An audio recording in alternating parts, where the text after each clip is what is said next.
الحمد لله وكفى والصلاة والسلام على عباده الذين اصطفى خصوصا على أفضلهم وخاتم النبيين محمد الأمين وعلى آله وصحبه أجمعين. أما بعد فقد قال الله تبارك وتعالى كما ورد في سورة البقرة: اعوذ باللہ من الشیطان الرجیم بسم اللہ الرحمن الرحیم ولا تقولوا لمن يقتل في سبيل الله اموات بل احیاء ولكن لا تشعرون. وقال عز وجل كما ورد في سورة آل عمران: ولا تحسبن الذين قتلوا في سبيل الله امواتا بل احیاء عند ربهم. وقال جل وعلا كما ورد في سورة القصص: تلك الدار الآخرة نجعلها للذين لا يريدون علوا في الأرض ولا فسادا والعاقبة للمتقين. صدق الله العظيم. رب اشرح لي صدري ويسر لي أمري واحلل عقدة من لساني يفقهوا قولي. اللهم ربنا ألهمنا رشدنا وأعذنا من شرور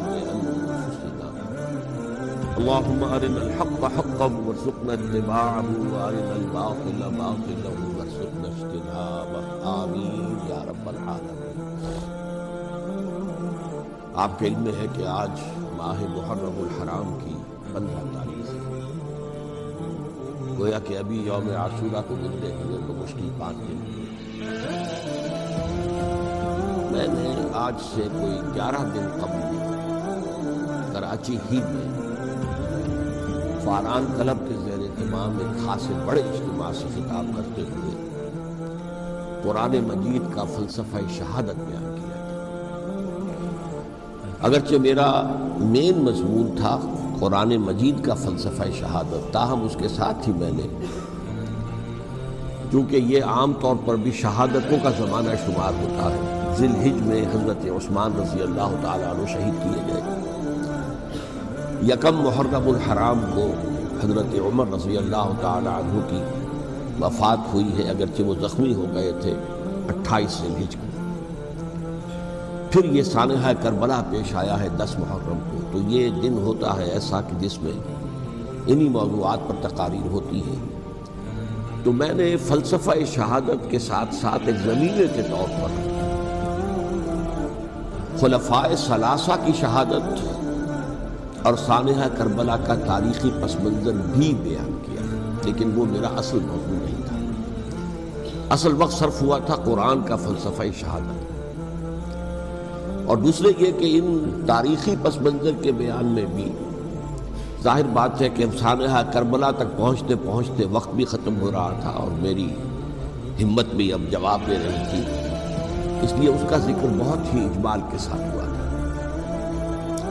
اس کے اگلے ہی روز ٹیلی ویژن کے زیر اہتمام ایک مذاکرہ ہوا، اور وہ مذاکرہ جو ہے وہ پھر ٹیلی کاسٹ کیا گیا ہے عین یوم عاشوراء کو 10 محرم الحرام کی شب. اس کے ضمن میں ایک تو وعدہ خلافی کی جو اس پروگرام کے کمپیئر ہیں انیق احمد صاحب، انہوں نے، اور میں نے اسی وقت پروگرام کے خاتمے پر ان سے یہ شکایت کر دی تھی کہ انہوں نے مجھے جو عنوان بتایا تھا وہ تھا قرآن کا فلسفہ شہادت. ظاہر بات ہے کہ ذہناً میں اسی کے لیے تیار ہو کر گیا تھا، لیکن وہاں انہوں نے جب شروع کی محفل تو وہاں پر انہوں نے عنوان بیان کیا امام حسین علیہ السلام کی شہادت. اب یہ اگرچہ یقیناً ان میں باہمی تعلق تو ہے، لیکن یہ کہ بہت کافی فرق ہے کہ ایک آپ فلسفہ شہادت سے چل کر اور شہادت حضرت حسین رضی اللہ تعالیٰ عنہ تک پہنچے، اور ایک یہ ہے کہ اصل موضوع ہی یہ ہو. بہرحال جو بھی اس وقت، اب ظاہر بات ہے کہ کوئی اور شکل نہیں تھی، جو بھی گفتگو ہوئی اس میں میں نے پورا حصہ لیا. لیکن دوسری زیادتی انہوں نے یہ کی کہ اس میں سے میرے بیان کے بہت سے حصوں کو حذف کر دیا. اس کاٹ چھانٹ سے ایک تو میرا نقطہ نظر پورے طور پر قارئین یا ناظرین کے سامنے نہیں آ سکا، سامعین کے سامنے نہیں آ سکا. اور دوسرے اس سے کچھ مغالطے بھی پیدا ہوئے۔ تو میں نے یہ سوچا کہ اب یہاں اس جمعے میں ان کی وضاحت کر دوں، اسی لیے باصرار میں نے یہ موضوع رکھوایا کہ سانحہ کربلا کا تاریخی پس منظر کیا ہے۔ الحمدللہ کہ جہاں تک وہ مذاکرہ جو ان کی ریکارڈنگ روم میں اسٹوڈیو میں منعقد ہوا وہ بہت ہی پرامن، بہت اچھے انداز میں تھا، اور اس میں کوئی یعنی یوں سمجھیے کہ زیادہ آرگیومنٹ جسے کہتے ہیں اس کی بھی ضرورت پیش نہیں آئی۔ عموماً تمام باتوں پر کنسنسس اور ایک طرح کا اجماع سامنے آیا، اور اس کا خاص سبب یہ ہے کہ میرے علاوہ سنی علماء میں سے تو مولانا احترام الحق تھانوی صاحب تھے، اور وہ بھی بہت صلح کن قسم کے آدمی ہیں، اور شیعہ حضرات میں سے جو دو حضرات تھے وہ بھی نہایت معقول، نہایت سنجیدہ اور نہایت شرافت اور مروت کا مجسمہ نظر آئے۔ ان میں سے ایک صاحب سے میری پرانی یاد اللہ ہے، علامہ ڈاکٹر قلب صادق، ان کا تعلق لکھنؤ سے ہے، اور یہ میرے اندازے میں پوری طریقے سے نہیں کہہ سکتا، اس وقت جو بر عظیم پاک و ہند میں نامور علماء ہیں اہل تشیع کے، ان میں سے یہ چوٹی کی شخصیت ہے، اس میں کسی شک و شبہ کی گنجائش نہیں، بہت مسلم عالم دین ہے، نہ صرف عالم دین ہے بلکہ ڈاکٹریٹ بھی انہوں نے کی ہوئی ہے۔ دوسری بات یہ کہ یہ بھی لکھنؤ کے رہنے والے تھے، اور مولانا سید ابو الحسن علی ندوی رحمۃ اللہ علیہ وہ بھی لکھنؤ کے، رائے بریلی کے رہنے والے تھے جو 40-45 میل دور ہے، لیکن ان کا اصل مرکز تو آپ کو معلوم ہے دارالعلوم ندوۃ العلماء لکھنؤ۔ تو ان کے ساتھ ان کے بڑے ہی برادرانہ تعلقات، ایک دوسرے سے بڑی محبت، اور مولانا علی میاں رحمۃ اللہ علیہ بھی ان کے اجتماعات میں جا کر شریک ہوتے رہے ہیں۔ انہوں نے ایک فقرہ بھی نقل کیا مولانا علی میاں رحمۃ اللہ علیہ کا کہ آج ہمیں کوفے اور دمشق کی طرف دیکھنے کی ضرورت نہیں ہے بلکہ کربلا کی طرف دیکھنے کی ضرورت ہے۔ تو بہرحال مولانا علی میاں رحمۃ اللہ علیہ کو جو خاص تعلق تھا حضرت علی رضی اللہ تعالیٰ عنہ کی ذات کے ساتھ، اس پر ان کی ایک عظیم تصنیف جو ہے حضرت علی کی سیرت مطہرہ پر وہ خود دلالت کرتی ہے۔ تو علامہ ڈاکٹر قلب صادق جو ہے وہ ایک تو اہل تشیع کے چوٹی کے علماء میں سے ہیں، مولانا علی میاں کے ساتھ ان کے برادرانہ تعلقات ہیں۔ خود میرے ساتھ ان کا معاملہ یہ رہا، اس کی وجہ کیا ہے کہ یہ اتحاد بین المسلمین کے بہت بڑے داعی اور علم بردار ہیں۔ شیعہ سنی جو ہے منافرت اور مخاصمت کی بجائے چاہتے کہ مفاہمت ہو اور قرب ہو اور غلط فہمیوں کا ازالہ ہو۔ اسی وجہ سے ان کی خصوصی نظر عنایت مجھ پر رہی ہے۔ مجھے یہ تو پوری طرح یاد نہیں کہ کراچی میں بھی ان سے ملاقات ہوئی تھی یا نہیں، لیکن ایک مرتبہ لاہور تشریف لائے تھے اور وہاں مجھ سے ملاقات ہوئی۔ پھر ایک مرتبہ میں نیو یارک میں تھا اور اتفاقاً ان کا بھی وہیں پر قیام تھا یا تشریف آوری ہو گئی تھی، تو وہاں بھی بڑی مفصل ملاقات کے لیے وہ تشریف لائے تھے۔ پھر میرا جو ایک کتاب کہہ لیں درمیانی شے ہے، شیعہ سنی مفاہمت کی ضرورت اور اہمیت، اس کے یہ باقاعدہ مبلغ رہے ہیں۔ اس کے بہت سے نسخے انہوں نے منگوا کر اپنے طور پر یہاں محرم الحرام کی جو ان کی مجالس ہوتی ہیں، اس مرتبہ بھی اسی کے لیے تشریف لائے ہوئے تھے، تو اس کے اندر انہوں نے اس کا تعارف کرایا، اس کی تعریف کی، اور اس کے بہت سے نسخے جو ہیں وہ فروخت کروائے۔ تو یہ میں نے اصل میں آپ کے سامنے ایک پس منظر رکھ دیا ہے اس شخصیت کا کہ جو اس میں میجر ریپرزنٹیٹو تھے اہل تشیع کی طرف سے۔ انہوں نے ایک نقطہ جو بیان کیا، واقعہ یہ ہے کہ میرا ذہن بھی ادھر منتقل نہیں ہوا تھا اس سے پہلے، انہوں نے فرمایا کہ یہ اللہ کے راستے میں شہید ہو جانے والے کو جو اللہ کے راستے میں قتل ہو جائیں، سورہ بقرہ میں تو فرمایا انہیں مردہ مت کہو، وَلَا تَقُولُوا لِمَن يُقْتَلُ فِي سَبِيلِ اللَّهِ أَمْوَاتٌ بَلْ أَحْيَاءٌ وَلَٰكِن لَّا تَشْعُرُونَ، وہ تو زندہ ہیں لیکن تمہیں ان کا شعور نہیں۔ لیکن سورہ آل عمران کے اندر جو آیت آئی ہے وَلَا تَحْسَبَنَّ الَّذِينَ قُتِلُوا فِي سَبِيلِ اللَّهِ أَمْوَاتًا بَلْ أَحْيَاءٌ عِندَ رَبِّهِمْ يُرْزَقُونَ، ہرگز مت سمجھنا ان کو جو اللہ کی راہ میں قتل ہو جائیں کہ وہ مردہ ہیں، وہ زندہ ہیں، اپنے رب کے پاس سے رزق پا رہے ہیں۔ تو انہوں نے کہا کہ اللہ تعالیٰ کی راہ میں قتل ہو جانے والے کو مقتول کہنا ہی نہیں، سمجھنا بھی غلط ہے۔ دل سے بھی بات جو ہے وہ یہ نہیں ہونی چاہیے کہ وہ مردہ ہے، بلکہ وہ زندہ ہے، اس شد و مد کے ساتھ وَلَا تَحْسَبَنَّ، ہرگز نہ سمجھنا ان کو جو اللہ کی راہ میں قتل ہو جائیں کہ وہ مردہ ہے، وہ تو زندہ ہے، اپنے رب کے پاس سے رزق پا رہے ہیں۔ اس در میرا ذہن نہیں گیا تھا، میں اس کو تسلیم کر رہا ہوں۔ دوسرے جو شیعہ عالم دین تھے، مجھے ان کا پورا نام مستحضر نہیں ہے، نقوی صاحب، وہ بھی ڈاکٹر بھی ہے اور عالم دین ہے، وہ بھی تھے، اور وہ بھی بہت ہی یوں سمجھیے کہ یعنی دلیل کو تسلیم کرنے والے اور بہت ہی معقول انداز میں گفتگو کرنے والے تھے۔ بہرحال جب وہ مذاکرہ شروع ہوا تو سب سے پہلے ڈاکٹر قلب صادق صاحب کو دعوت دی گئی کہ وہ اظہار خیال کریں۔ انہوں نے انہی 2 آیتوں کے حوالے سے جو ابھی میں نے بیان کی ہے، ایک نکتہ بھی بیان کیا، کچھ اور باتیں بھی بیان کی۔ اس کے بعد جب میری باری آئی تو میں نے کہا کہ مجھ سے کچھ اور سوال کیا گیا تھا، لیکن میں نے کہا کہ میں پہلے بات وہیں سے شروع کرنا چاہتا ہوں۔ سوال یہ کیا گیا تھا ڈاکٹر قلب صادق سے کہ قرآن کا فلسفہ شہادت کیا ہے۔ تو میں نے کہا جو سوال آپ نے ان سے کیا تھا، میں اس کے جواب سے اپنی بات شروع کرنا چاہتا ہوں کہ میرے نزدیک قرآن مجید میں اللہ کی راہ میں قتل ہونے کے لیے لفظ شہادت آیا ہی نہیں۔ حدیث میں ضرور آیا ہے بصیغہ مجہول، فقط استشہد، اس کی شہادت قبول کر لی گئی یا اس کو شہید بنا لیا گیا۔ اور اس معنی میں صرف ایک جگہ پر امکان ہے پورے قرآن میں، سورہ آل عمران کی ایک آیت میں، وَيَتَّخِذَ مِنْكُمْ شُهَدَاءَ، کہ وہاں اس کے معنی لیے جا سکے مقتول فی سبیل اللہ، باقی کہیں بھی نہیں۔ یہ تو اصل میں کار رسالت کے لیے ایک اصطلاح ہے۔ ہر رسول شاہد بن کر آیا، شہید بن کر آیا۔ یہاں دنیا میں وہ اپنے عمل سے، اپنے قول سے، انفرادی اجتماعی سطح پر حق کی گواہی دیتا رہا، اور قیامت کے دن کھڑے ہو کر پروزیکیوشن وٹنس کی حیثیت سے اپنی قوم کے خلاف گواہی دے گا کہ اللہ میں نے ان کے سامنے تیرا پیغام پہنچا دیا تھا، اب جو کچھ انہوں نے کیا اس کے ذمہ دار یہ ہے۔ دے کانٹ پلیڈ اگنورنس، وہ یہ نہیں کہہ سکتے کہ ہمیں معلوم نہیں تھا، ہمیں بتایا نہیں گیا تھا۔ بہرحال اس پر مجھے بڑی خوشی ہوئی جب علامہ نقوی صاحب نے اس نکتے کو بہت سراہا، اور انہوں نے تسلیم کیا کہ کچھ دنوں سے مجھے بھی یہ خیال ہو رہا تھا، یعنی یہ کہ یہ کوئی زیادہ پرانا خیال ان کا نہیں تھا۔ انہوں نے فرمایا کچھ دنوں سے مجھے بھی یہ خیال ہو رہا تھا کہ قرآن میں تو یہ لفظ شہید اور شہادت اس معنی میں ہے ہی نہیں۔ میرا گمان یہ ہے کہ چونکہ اس موضوع پر میں نے بہت تقریریں کی، سال ہر سال سے تقریریں کر رہا ہوں، قرآن کا فلسفہ شہادت کیا ہے، اور اس کے حوالے سے یہ کہ امت مسلمہ کا کیا فرض منصبی ہے، شہادت علی الناس کی کیا ذمہ داری ہے جو امت مسلمہ پر ہے۔ تو یہ تو میری دعوت قرآنی کے اہم مضامین میں سے ہے، تو ہو سکتا ہے کہ میری ہی کسی تقریر کی کوئی اڑتی ہوئی خبر ان کے کانوں تک پہنچی ہو، واللہ عالم۔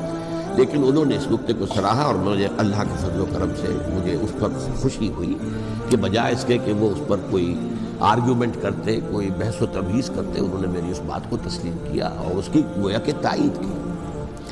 پھر میں نے عرض کیا کہ جہاں تک خلفائے ثلاثہ کی شہادت کا اور شہادت حسین یا سانحہ کربلا رضی اللہ تعالیٰ عنہم اجمعین کا تعلق ہے، اصل میں اس کو نہیں سمجھ سکتے لوگ جب تک کہ ریولیوشن اور کاؤنٹر ریولیوشن کا فلسفہ سمجھ میں نہ آئے۔ جب کسی ملک میں کسی خطہ ارضی میں کوئی انقلابی تحریک چل رہی ہوتی ہے، ظاہر بات ہے ابتدا میں تو انقلابی لوگ چند ہوتے ہیں، کمزور ہوتے ہیں، ضعیف ہوتے ہیں، ان سے کوئی خطرہ محسوس نہیں ہوتا، لیکن کشاکش کے دوران ایک وقت آ جاتا ہے کہ پھر جو مخالف انقلاب ہیں وہ یہ سمجھ بیٹھتے ہیں، سمجھ جاتے ہیں کہ اب ہماری پیش نہیں جا رہی، اب ہمارا بس نہیں چلے گا، لہذا سر جھکا دو۔ اسے پنجابی محاورے میں کہا جاتا ہے نیوی پاؤ، اس وقت تو وقت کو گزارو۔ اب اس کے بعد پھر کوئی موقع ملا تو دیکھیں گے کہ اس انقلاب کو ہم انڈو کر سکیں، کاؤنٹر ریولیوشنری موومنٹس۔ یہ اصل میں فلسفہ سمجھ میں نہ آئے، اور ریولیوشن کا فلسفہ سمجھ میں نہ آئے تو سیرت النبی سمجھ میں نہیں آ سکتی۔ منہج انقلاب نبوی میری کتاب ہے، اس کو پڑھیے تو سیرت کا وہ تجزیہ آپ کے سامنے آئے گا جو آپ کی آنکھیں کھول دے گا کہ سیرت کو ہم کیا سمجھتے رہے اور سیرت اصل میں ہے کیا۔ بہرحال یہ کاؤنٹر ریولیوشنری موومنٹس تھیں کہ جب عرب میں حضور کو فیصلہ کن قوت حاصل ہو گئی تو جو بھی مخالفین تھے انہوں نے سر جھکا لیا، سرنڈر کیا، اسلام لے آئے، گویا کہ چھپ گئے اسلام کے لبادے میں۔ لیکن وہ تھے اسی طاق میں کہ پھر کبھی موقع ملے تو پھر ہم اس نظام کو دہو بالا کر دیں، تلپٹ کر دیں۔ یہ رد عمل سب سے پہلے خود عرب کے اندر پیدا ہوا۔ انہیں مشرکین عرب کو جب سورہ توبہ کی پہلی 6 آیات نازل ہوئی ہیں جن میں الٹیمیٹم دے دیا گیا کہ اب کسی مشرک قبیلے سے کوئی معاہدہ اللہ کا اور اس کے رسول کا نہیں ہوگا، تمہیں 4 مہینے کی مہلت دی جا رہی ہے، یا ایمان لے آؤ اور یا تمہیں قتل کر دیا جائے گا۔ یہ بہت سخت آیات ہے قرآن کی، سورہ توبہ کی ابتدائی 6 آیات۔ اور حضرت علی رضی اللہ تعالیٰ عنہ کا کہنا یہ ہے کہ آپ کو معلوم ہے کہ مصحف میں یہ واحد صورت ہے جس سے پہلے بسم اللہ الرحمن الرحیم نہیں لکھی بھی آپ کو نظر آتی ہے، باقی 113 صورتوں کے شروع میں بسم اللہ الرحمن الرحیم ہے۔ تو کیا وجہ ہے یہاں کیوں نہیں ہے؟ حضرت علی کا فرمانا ہے کہ یہ صورت تو تلوار ہاتھ میں لے کر اتری ہے، اور بسم اللہ الرحمن الرحیم میں اللہ تعالیٰ کے 2 اسماء ہیں، الرحمن الرحیم، تو یہ گویا کہ اس سے متضاد صورتحال ہے کہ اب تمہارے لیے آخری موقع ہے، یا ایمان لے آؤ اور یا قتل کر دیا جاؤ۔ اس میں ایک تیسری گنجائش خود بخود نکلتی تھی، یا یہ ملک چھوڑ کر چلے جاؤ، اور ایسا بہت سے لوگوں نے کیا، لیکن اکثر لوگوں نے گردن جھکائی۔ لیکن رد عمل ظاہر ہوا، ایک تو مرتدین کھڑے ہو گئے جنہوں نے نئی نئی نبوتوں کو مان لیا، ایک مانعین زکوٰۃ کھڑے ہو گئے کہ ہم زکوٰۃ تمہیں نہیں دیں گے۔ یہ رد عمل تھا مشرک عرب کا، مشرکین عرب کا۔ اور حضرت ابو بکر رضی اللہ تعالیٰ عنہ کے دفتر فضائل کا یہ بڑا اہم بات ہے، ود این آئرن فسٹ، حالانکہ وہ بہت رقیق القلب، کمزور نہیں الجثہ انسان تھے، لیکن یہ کہ عظیمت کوہ ہمالیہ جو ہے ان کے اندر ظاہر ہوئی ہے، ود این آئرن فسٹ انہوں نے ان ساری جو رد عمل کی جو تحریکیں کی انہیں کچل کر رکھ دیا، اور پھر پورے عرب کو گویا کہ اثر نو اس میں اسلام کے نظام کو کنسولیڈیٹ کر کے حضرت عمر کے حوالے کر دیا رضی اللہ تعالیٰ عنہ۔ حضرت عمر کے زمانے میں جو جنگیں ہوئیں اس میں سلطنت روما جو ہے، جو اس وقت کی 2 سپر پاورز تھیں، سلطنت روما، قیصر روم، ہرقلیس، ہرقل تھا اس وقت کا جو رومی جو قیصر روم تھا، حکمران تھا، شہنشاہ تھا، اور دوسری طرف ایرانی مملکت تھی، خسرو پرویز تھا۔ لیکن یہ کہ عیسائیت کے ساتھ اسلام کا اس طرح کا تصادم نہیں ہوا تھا حضور کے زمانے میں، بلکہ نجاشی رحمۃ اللہ علیہ نے تو مسلمانوں کو پناہ دی تھی۔ مقوقس پیٹریارک جو تھے اس کے الیگزینڈریا کے، انہوں نے حضور کے جو نامہ مبارک گیا تھا اس کا بہت اکرام کیا، تکریم کی، تحفے بھیجے حضور کی خدمت میں۔ ہرقل نے بھی کوشش کی تھی کسی طریقے سے، جیسے کوئی 250 برس پہلے یا 300 برس پہلے، 300 برس پہلے جیسے کانسٹنٹائن جو ایمپرر تھا روم کا، اس نے عیسائیت قبول کی تھی اور ساری سلطنت عیسائی ہو گئی تھی، لہذا اس کی سلطنت باقی رہی، اس کی حکومت باقی رہی۔ اسی طرح ہم سب مسلمان ہو جائیں، لیکن اس میں وہ ناکام ہو گیا۔ لیکن یہ کہ کوئی اس نے کنفرنٹیشن نہیں کی حضور سے۔ البتہ ایران کا معاملہ یہ تھا کہ اس کے پرخچے اڑ گئے، اس نے حضور کے نامہ مبارک کو چاک کیا تھا، حضور نے فرمایا جب اطلاع ملی کہ اس نے اپنی سلطنت کو چاک کر دیا ہے، اس کے ٹکڑے کر دیے۔ بہرحال وہاں رد عمل شدید تھا، اور ایرانی جان لیجئے کہ ان کے اندر بہت سٹرونگ نیشنلزم ہے، آج بھی ہے، آج بھی سٹرونگ نیشنلزم، لہذا ان کے ہاں رد عمل شدید تھا۔ ان کی تو سلطنت ختم ہو گئی، نسیہ منسیہ ہو گئی، وجود ہی نہیں رہا۔ لہذا وہاں سے جو کاؤنٹر ریولوشن شروع ہوا ہے وہ پھر ہرمزان جو ایک بہت بڑا جرنیل تھا، اس نے بڑی عیاری کے ساتھ اپنی جان بچائی تھی۔ یہ بڑا دلچسپ واقعہ ہے کہ وہ یعنی کنڈیمڈ تھا اسلامی حکومت کی طرف سے، خلافت کی طرف سے، کہ وہ جہاں بھی پایا جائے اس کو قتل کرنا ہے۔ حضرت عمر کی عدالت میں لا کے پیش کیا گیا، حضرت عمر نے کہا یہ واجب القتل ہے، قتل کر دو اس کو۔ اس نے کہا اچھا مجھے ذرا پانی پلا دیجیے۔ حضرت عمر نے فرمایا ٹھیک ہے پانی لاؤ، پانی دے دو۔ پانی کا کٹورا کہ مجھے پہلے ضمانت دیجیے کہ جب تک میں یہ پانی نہ پی لوں مجھے قتل نہیں کیا جائے۔ ہاں ہاں ہمارا وعدہ ہے۔ اس نے وہ کٹورا پھینک دیا پانی کا، کرو مجھے قتل کیسے کرو گے، میں نے وہ پانی تو نہیں پیا۔ اس سے اپنے آپ کو بچایا اس نے۔ بہرحال آپ اختلاف کر سکتے ہیں کہ حضرت عمر کو اس عذر کو قبول نہیں کرنا چاہیے تھا، لیکن بہرحال ان کی اپنی مروت اور شرافت تھی کہ اپنے وعدے کا پاس کیا۔ اس کی سازش سے ابو لولو فیروز اس نے حضرت عمر کو شہید کیا۔ یہ گویا کہ دوسری کاؤنٹر ریولوشنری موومنٹ تھی۔ انہوں نے یہ سمجھا تھا کہ یہ ساری چکی جو چل رہی ہے، جیسے چکی کی ایک کلی ہوتی ہے، وہ کلی جگہ سے ہٹ جائے تو چکی کیسے چلے گی۔ یہی بات حضرت علی نے فرمائی تھی حضرت عمر سے رضی اللہ تعالی عنہما جب شام کے محاذ پر کچھ پسپائی سی ہو رہی تھی تو حضرت عمر نے ارادہ کیا میں خود جاؤں گا محاذ پر اور کمانڈ کروں گا۔ حضرت علی رضی اللہ تعالیٰ عنہ نے فرمایا کہ نہیں امیر المومنین آپ مت جائیں، چکی اسی وقت تک چلتی ہے جب تک کہ کلی گڑی ہوئی، آپ کلی ہیں اس وقت اس نظام کی جس کے گرد یہ اسلام کی چکی گھوم رہی ہے، آپ مت جائیں۔ لہذا حضرت عمر نے ان کی بات مانی، اس قدر صائب مشورہ تھا جو کیا تھا۔ بہرحال انہوں نے یہ سمجھا تھا کہ عمر ہی کے بل پر چل رہا ہے یہ سب کچھ، لہذا عمر کو پیچھے ہٹا دینے سب بیٹھ جائے گا۔ لیکن ظاہر بات ہے کہ محمد رسول اللہ کی بنائی ہوئی عمارت صلی اللہ علیہ وسلم اتنی کمزور نہیں تھی۔ اس کے بعد حضرت عمر کے انتقال کے بعد حضرت عثمان کا انتخاب ہوا، اور حضرت عثمان کے بھی 10 سال پہلے جو ہے وہ بالکل حضرت عمر کی جو دور خلافت ہے اس کے بالکل مشابہ ہیں، مماثل۔ ہمارے ذہنوں میں یہ تصور بٹھا دیا گیا کہ سارے 12 سال شاید فتنہ ہی فتنہ رہا، فساد ہی فساد رہا، دنگا رہا، لڑائی رہی۔ نہیں، 10 سال پورا امن، اور جس طریقے سے فتوحات کا سیلاب حضرت عمر کے زمانے میں جا رہا تھا اسی طریقے سے حضرت عثمان کے 10 سالوں کے دوران گیا۔ آخری 2 سالوں میں ایک فتنہ اٹھا ہے، یہ فتنہ کیا ہے اس کو سمجھ لیجیے۔ مذاہب کی جو 3 سے کنفرنٹیشن ہوئی تھی، ایک تو یہ کہ مملکتوں میں سے مملکت ہرقل، مملکت روم، مملکت ایران، رومی سلطنت کی 2 ٹانگیں مسلمانوں نے توڑ دی، شمالی افریقہ سے نکال دیا، مغربی ایشیا سے نکال دیا، لیکن یورپ میں وہ قائم تھا، اس کی سلطنت تھی، لیکن ایرانی سلطنت کا بالکل تیا پاچا ہو گیا، ختم ہو گیا۔ اسی طریقے سے 3 مذاہب سے کنفرنٹیشن ہوئی، مشرکین عرب سے، اس کا میں بیان کر چکا ہوں، ان کا پہلا وار حضرت ابوبکر کے عہد خلافت میں ہو گیا۔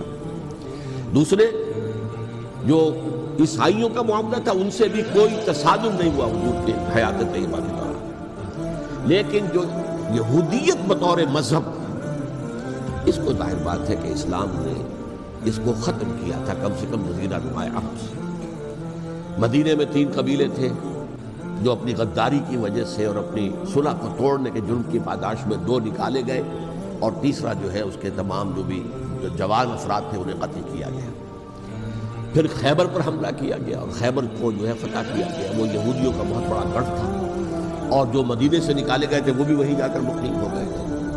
تو اس اعتبار سے، اور پھر یہودی اپنے آپ کو سمجھتے تھے اللہ کی طرف سے دنیا میں جو نمائندہ جو ہے امت وہ ہم ہیں، اب انہیں معزول کر کے امت محمد کو وہاں پر کھڑا کر دیا گیا صلی اللہ علیہ وسلم۔ لہذا وہ بہت زیادہ جو سمجھیے ایگریوڈ، سب سے زیادہ جن کو گزند پہنچا ہے حضور کے دست مبارک سے، وہ یہودی تھے۔ لہذا ان کا جو رد عمل آیا ہے وہ ہے جس کے نتیجے میں حضرت عثمان شہید ہوئے، حضرت علی شہید ہوئے، حضرت حسین شہید ہوئے۔ اب اس چیز کو اچھی طرح سمجھیے، یہ جو رد عمل ہے یہ ایک شخص کے ذریعے سے آیا، اور اسی لیے بعض لوگ یہ سمجھتے ہیں کہ یہ خامخواہ کی کہانی ہے، کیا ایک آدمی اتنا بڑا کام کر سکتا؟ عبداللہ ابن سبا ایک یہودی جو اسلام کا لبادہ اوڑھ کر حضرت عثمان کے عہد خلافت میں مدینے میں آ گیا، ٹھیک، اس کے بارے میں تو میں بعد میں عرض کروں گا، لیکن ایک شخص کیا کچھ کر سکتا ہے اس کی مثال میں صاحب دے دوں آپ کو۔ پہلے حضرت مسیح علیہ السلام کے پورے دین کو ایک شخص نے ختم کر دیا، سینٹ پال جسے دنیا جانتی ہے جس کے نام سے، توحید کو تثلیث میں بدل دیا۔ حضرت عیسیٰ علیہ السلام تو توحید کی تلقین کر کے گئے تھے، توحید ختم، تثلیث آ گئی، جس میں پہلے باپ ماں اور بیٹا تھے، اس کے بعد باپ بیٹا اور روح القدس ہو گئے، تثلیث۔ نمبر 2، شریعت موسوی کو ساقط کر دیا، لہذا اب پالزم جو ہے کرسچینٹی نہیں رہی، وہ حضرت عیسیٰ کو کہہ کر گئے تھے کہ شریعت موسوی تم پر لاگو رہے گی، نافذ رہے گی، ساقط کر دیا۔ نمبر 3، اس نے عیسائیت کے دائرہ تبلیغ کو وسیع کر دیا، جنٹائلز یا گوئمز کے اندر بھی، غیر یہودیوں میں، حالانکہ حضرت مسیح کہہ کر گئے تھے کہ تمہیں صرف یہودیوں سے خطاب کرنا ہے، اور میں صرف اسرائیل کے گھرانے کی کھوئی ہوئی بھیڑوں کی تلاش میں آیا۔ اب آپ دیکھیے حضرت مسیح کے فوراً بعد اور حضرت مسیح کی زندگی کے دوران جب تک کہ وہ موجود تھے، وہ بدترین دشمن تھا حضرت مسیح علیہ السلام۔ بعد میں لبادہ اوڑھا، اور یہ کہ مجھے مکاشفہ ہوا ہے، مکاشفے میں مسیح سے میری ملاقات ہوئی ہے، میں ان پر ایمان لے آیا ہوں، اور پھر اس نے اپنے زہد اور دینداری کا جو بھی فراڈ تھا اس کے نتیجے میں اپنی حیثیت بنا لی، دین مسیحی کو بالکل ختم کر دیا۔ آج کہاں ہے وہ دین مسیحی؟ دی 100 کے مصنف نے بھی صاف لکھا ہے کہ جب تک حضرت مسیح دنیا کے اندر موجود تھے عیسائیت کی حیثیت یہودیت نے ایک فرقے سے زیادہ نہیں، یہودیوں کا ایک فرقہ، ایک جماعت بس۔ یہ سینٹ پال ہے جس نے اسے ایک مستقل مذہب کی حیثیت اختیار کی ہے، تو اٹ شوڈ بی کالڈ پالزم، اور یہ ایک آدمی کا کارنامہ۔ اسی طریقے سے یہ تو ہو گیا حضرت مسیح کے فوراً بعد، رفع سماوی کے فوراً بعد۔ 1500 برس کے بعد ایک تحریک چلی ہے یورپ کے اندر، اصلاح مذہب، اور اس کی پشت پر بھی یہودی ذہن تھا۔ یہودی ذہن نے عیسائیت کو 2 حصوں میں تقسیم کر دیا، کیتھولک اینڈ پروٹیسٹنٹس، اور پروٹیسٹنٹس کو اپنا اعلی کار بنایا۔ یہ ایک علیحدہ مضمون ہے جس پر میں تفصیل میں نہیں جانا چاہتا، میری کتاب بھی موجود ہے اس موضوع پر، سابقہ اور موجودہ مسلمان امتوں کا ماضی، حال و مستقبل، اس میں میں نے تفصیل دی۔ یہ جو تقسیم ہوا ہے تو وہ پہلی بات ایک یہودی، جیسے کہ علامہ اقبال نے، مارکس بھی تو ایک یہودی تھا نا، تو ابلیس کی مجلس شورا میں بڑا پیارا شعر ہے، وہ یہودی فتنہ گر، وہ روح مصدق کا بروز، ہر قبا ہونے کو ہے اس کے جنون سے چاک چاک۔ یہ ایک یہودی فتنہ گر مارکس نے وہ تصور دنیا کو دیا جس نے عظیم انقلاب برپا کیا روس کے اندر، بولشوک ریولوشن، اور جو پھر آدھی دنیا تک پھیل گیا۔ آج سے 50 سال پہلے امریکہ کانپتا تھا، روس کے سامنے کھڑا ہوا کانپ رہا تھا، اس لیے کہ روس سائنٹیفک ترقی میں امریکہ سے بہت آگے تھا، اس کے ایسٹروناٹ پہلے گئے ہیں خلا کے اندر، امریکہ تو بہت پیچھے تھا۔ بہرحال اس نے جس طریقے سے USSR کا خاتمہ کرایا ہے وہ ایک علیحدہ بات ہے، میں اس وقت اس طرف نہیں جانا چاہتا، لیکن جان لیجئے کہ وہ ایک شخص کا کارنامہ ہے، وہ یہودی فتنہ گر، وہ روح مصدق کا بروز، ہر قبا ہونے کو ہے اس کے جنون سے تار تار۔ اسی طرح وہ عبداللہ ابن سبا یہودی فتنہ گر۔ آج اہل تشیع میں سے بعض حضرات کہتے ہیں کہ یہ عبداللہ ابن سبا یہ تو افسانوی شخصیت ہے، اس کی حقیقت کوئی تھی ہی نہیں، حالانکہ ان کی اپنی کتاب میں رجال کشی کے اندر اس کا ذکر موجود ہے، اور یہ بھی موجود ہے کہ حضرت علی رضی اللہ تعالیٰ عنہ نے اپنے عہد خلافت میں اسے زندہ جلوایا ہے۔ اس کی وجہ کیا تھی؟ یہ آیا مدینے کے اندر اسلام کا لبادہ اوڑھ کر، اس نے چند عقیدوں کی اشاعت شروع کی۔ سب سے پہلے حضرت علی تو خدا ہے، گاڈ انکارنیٹ، اوتار کا تصور، جیسے ہندوؤں میں ہے رام چندر جی خدا کا اوتار، اور عیسائیت میں بھی پہلے گاڈ انکارنیٹ کا تصور تھا کہ حضرت مسیح خدا کا اوتار ہے، انکارنیشن آف گاڈ۔ تو اس نے کہا کہ حضرت علی تو خدا کا اوتار ہے، خدا ہے۔ نمبر 2، اس نے کہا کہ ہر نبی کا ایک وصی ہوتا ہے جس کے حق میں وہ وصیت کرتا ہے، تو حضور صلی اللہ علیہ وسلم کے وصی حضرت علی ہے، لہذا خلیفہ تو اول روز سے حضرت علی ہے، حضرت ابو بکر، حضرت عمر، حضرت عثمان یہ تو غاصب ہے، اور حضرت عثمان کی خلافت تھی اس وقت تو خاص طور پر۔ پھر اس نے جو قبائلی عصبیت تھی اسے بھڑکایا۔ پرانی جو عصبیت چل رہی تھی قریش کے اندر، وہ 2 گھرانے ایک دوسرے کے مد مقابل تھے۔ دیکھیے، ایک ہوتا ہے قبیلہ، ایک ہوتا ہے گھرانہ۔ ہمارے پنجاب میں ایک قبیلہ ہے وٹو قبیلہ، اس کے گھرانے بہت سے، مانے کے، لالے کے، سجے کے، شامت کے، یعنی کوئی لالا تھا ان میں سے بڑا، ان کے بیٹے ہو گئے لالے کے، ان کی اولاد، خاندان یہ کہلاتے ہیں۔ قبیلہ ایک، یہ وٹو قبیلہ۔ تو قبیلہ تھا قریش، اس میں گھرانے بہت تھے، بنو ہاشم، بنو امیہ، بنو تیم، بنو عدی، یہ بہت سے گھرانے تھے۔ تو چوٹی کے 2 گھرانے جو تھے وہ بنو ہاشم اور بنو امیہ، ان کے درمیان چپقلش تھی، مقابلہ، مسابقت، اور یہ مسابقت فی الخیر بھی ہوتی تھی۔ اگر انہوں نے غریبوں کو کھانے کھلائے ہیں تو ہم ان سے بڑھ کر کھلائیں گے، اگر وہ حاجیوں کی خدمت کرتے ہیں تو ہم ان سے بڑھ کر کریں گے۔ تو ان کے اندر یہ مسابقت الخیر بھی تھی، لیکن چپقلش تھی کہ کوئی ہم سے آگے نہ نکل جائے، وہ سمجھتا تھا وہ آگے نہ نکل جائے۔ اس شخص نے اس پرانی عصبیت کو تازہ کیا کہ حضور تو بنو ہاشم میں سے تھے، لہذا خلافت حق ہے بنو ہاشم، یہ غاصب ہے۔ اس سے پہلے 2 خلفاء جو تھے وہ نہ بنو ہاشم سے تھے نہ بنو امیہ سے تھے۔ حضرت ابو بکر بنو تیم میں سے تھے، چھوٹا قبیلہ تھا۔ حضرت عمر بنی عدی میں سے تھے، وہ بھی چھوٹا قبیلہ تھا۔ یہ حضرت عثمان پہلے خلیفہ جو بنو امیہ میں سے تھے، جن کی پرانی چپقلش بنو ہاشم سے تھی۔ اب اس کو موقع مل گیا کہ پرانی قبائلی عصبیت کو بھڑکائے۔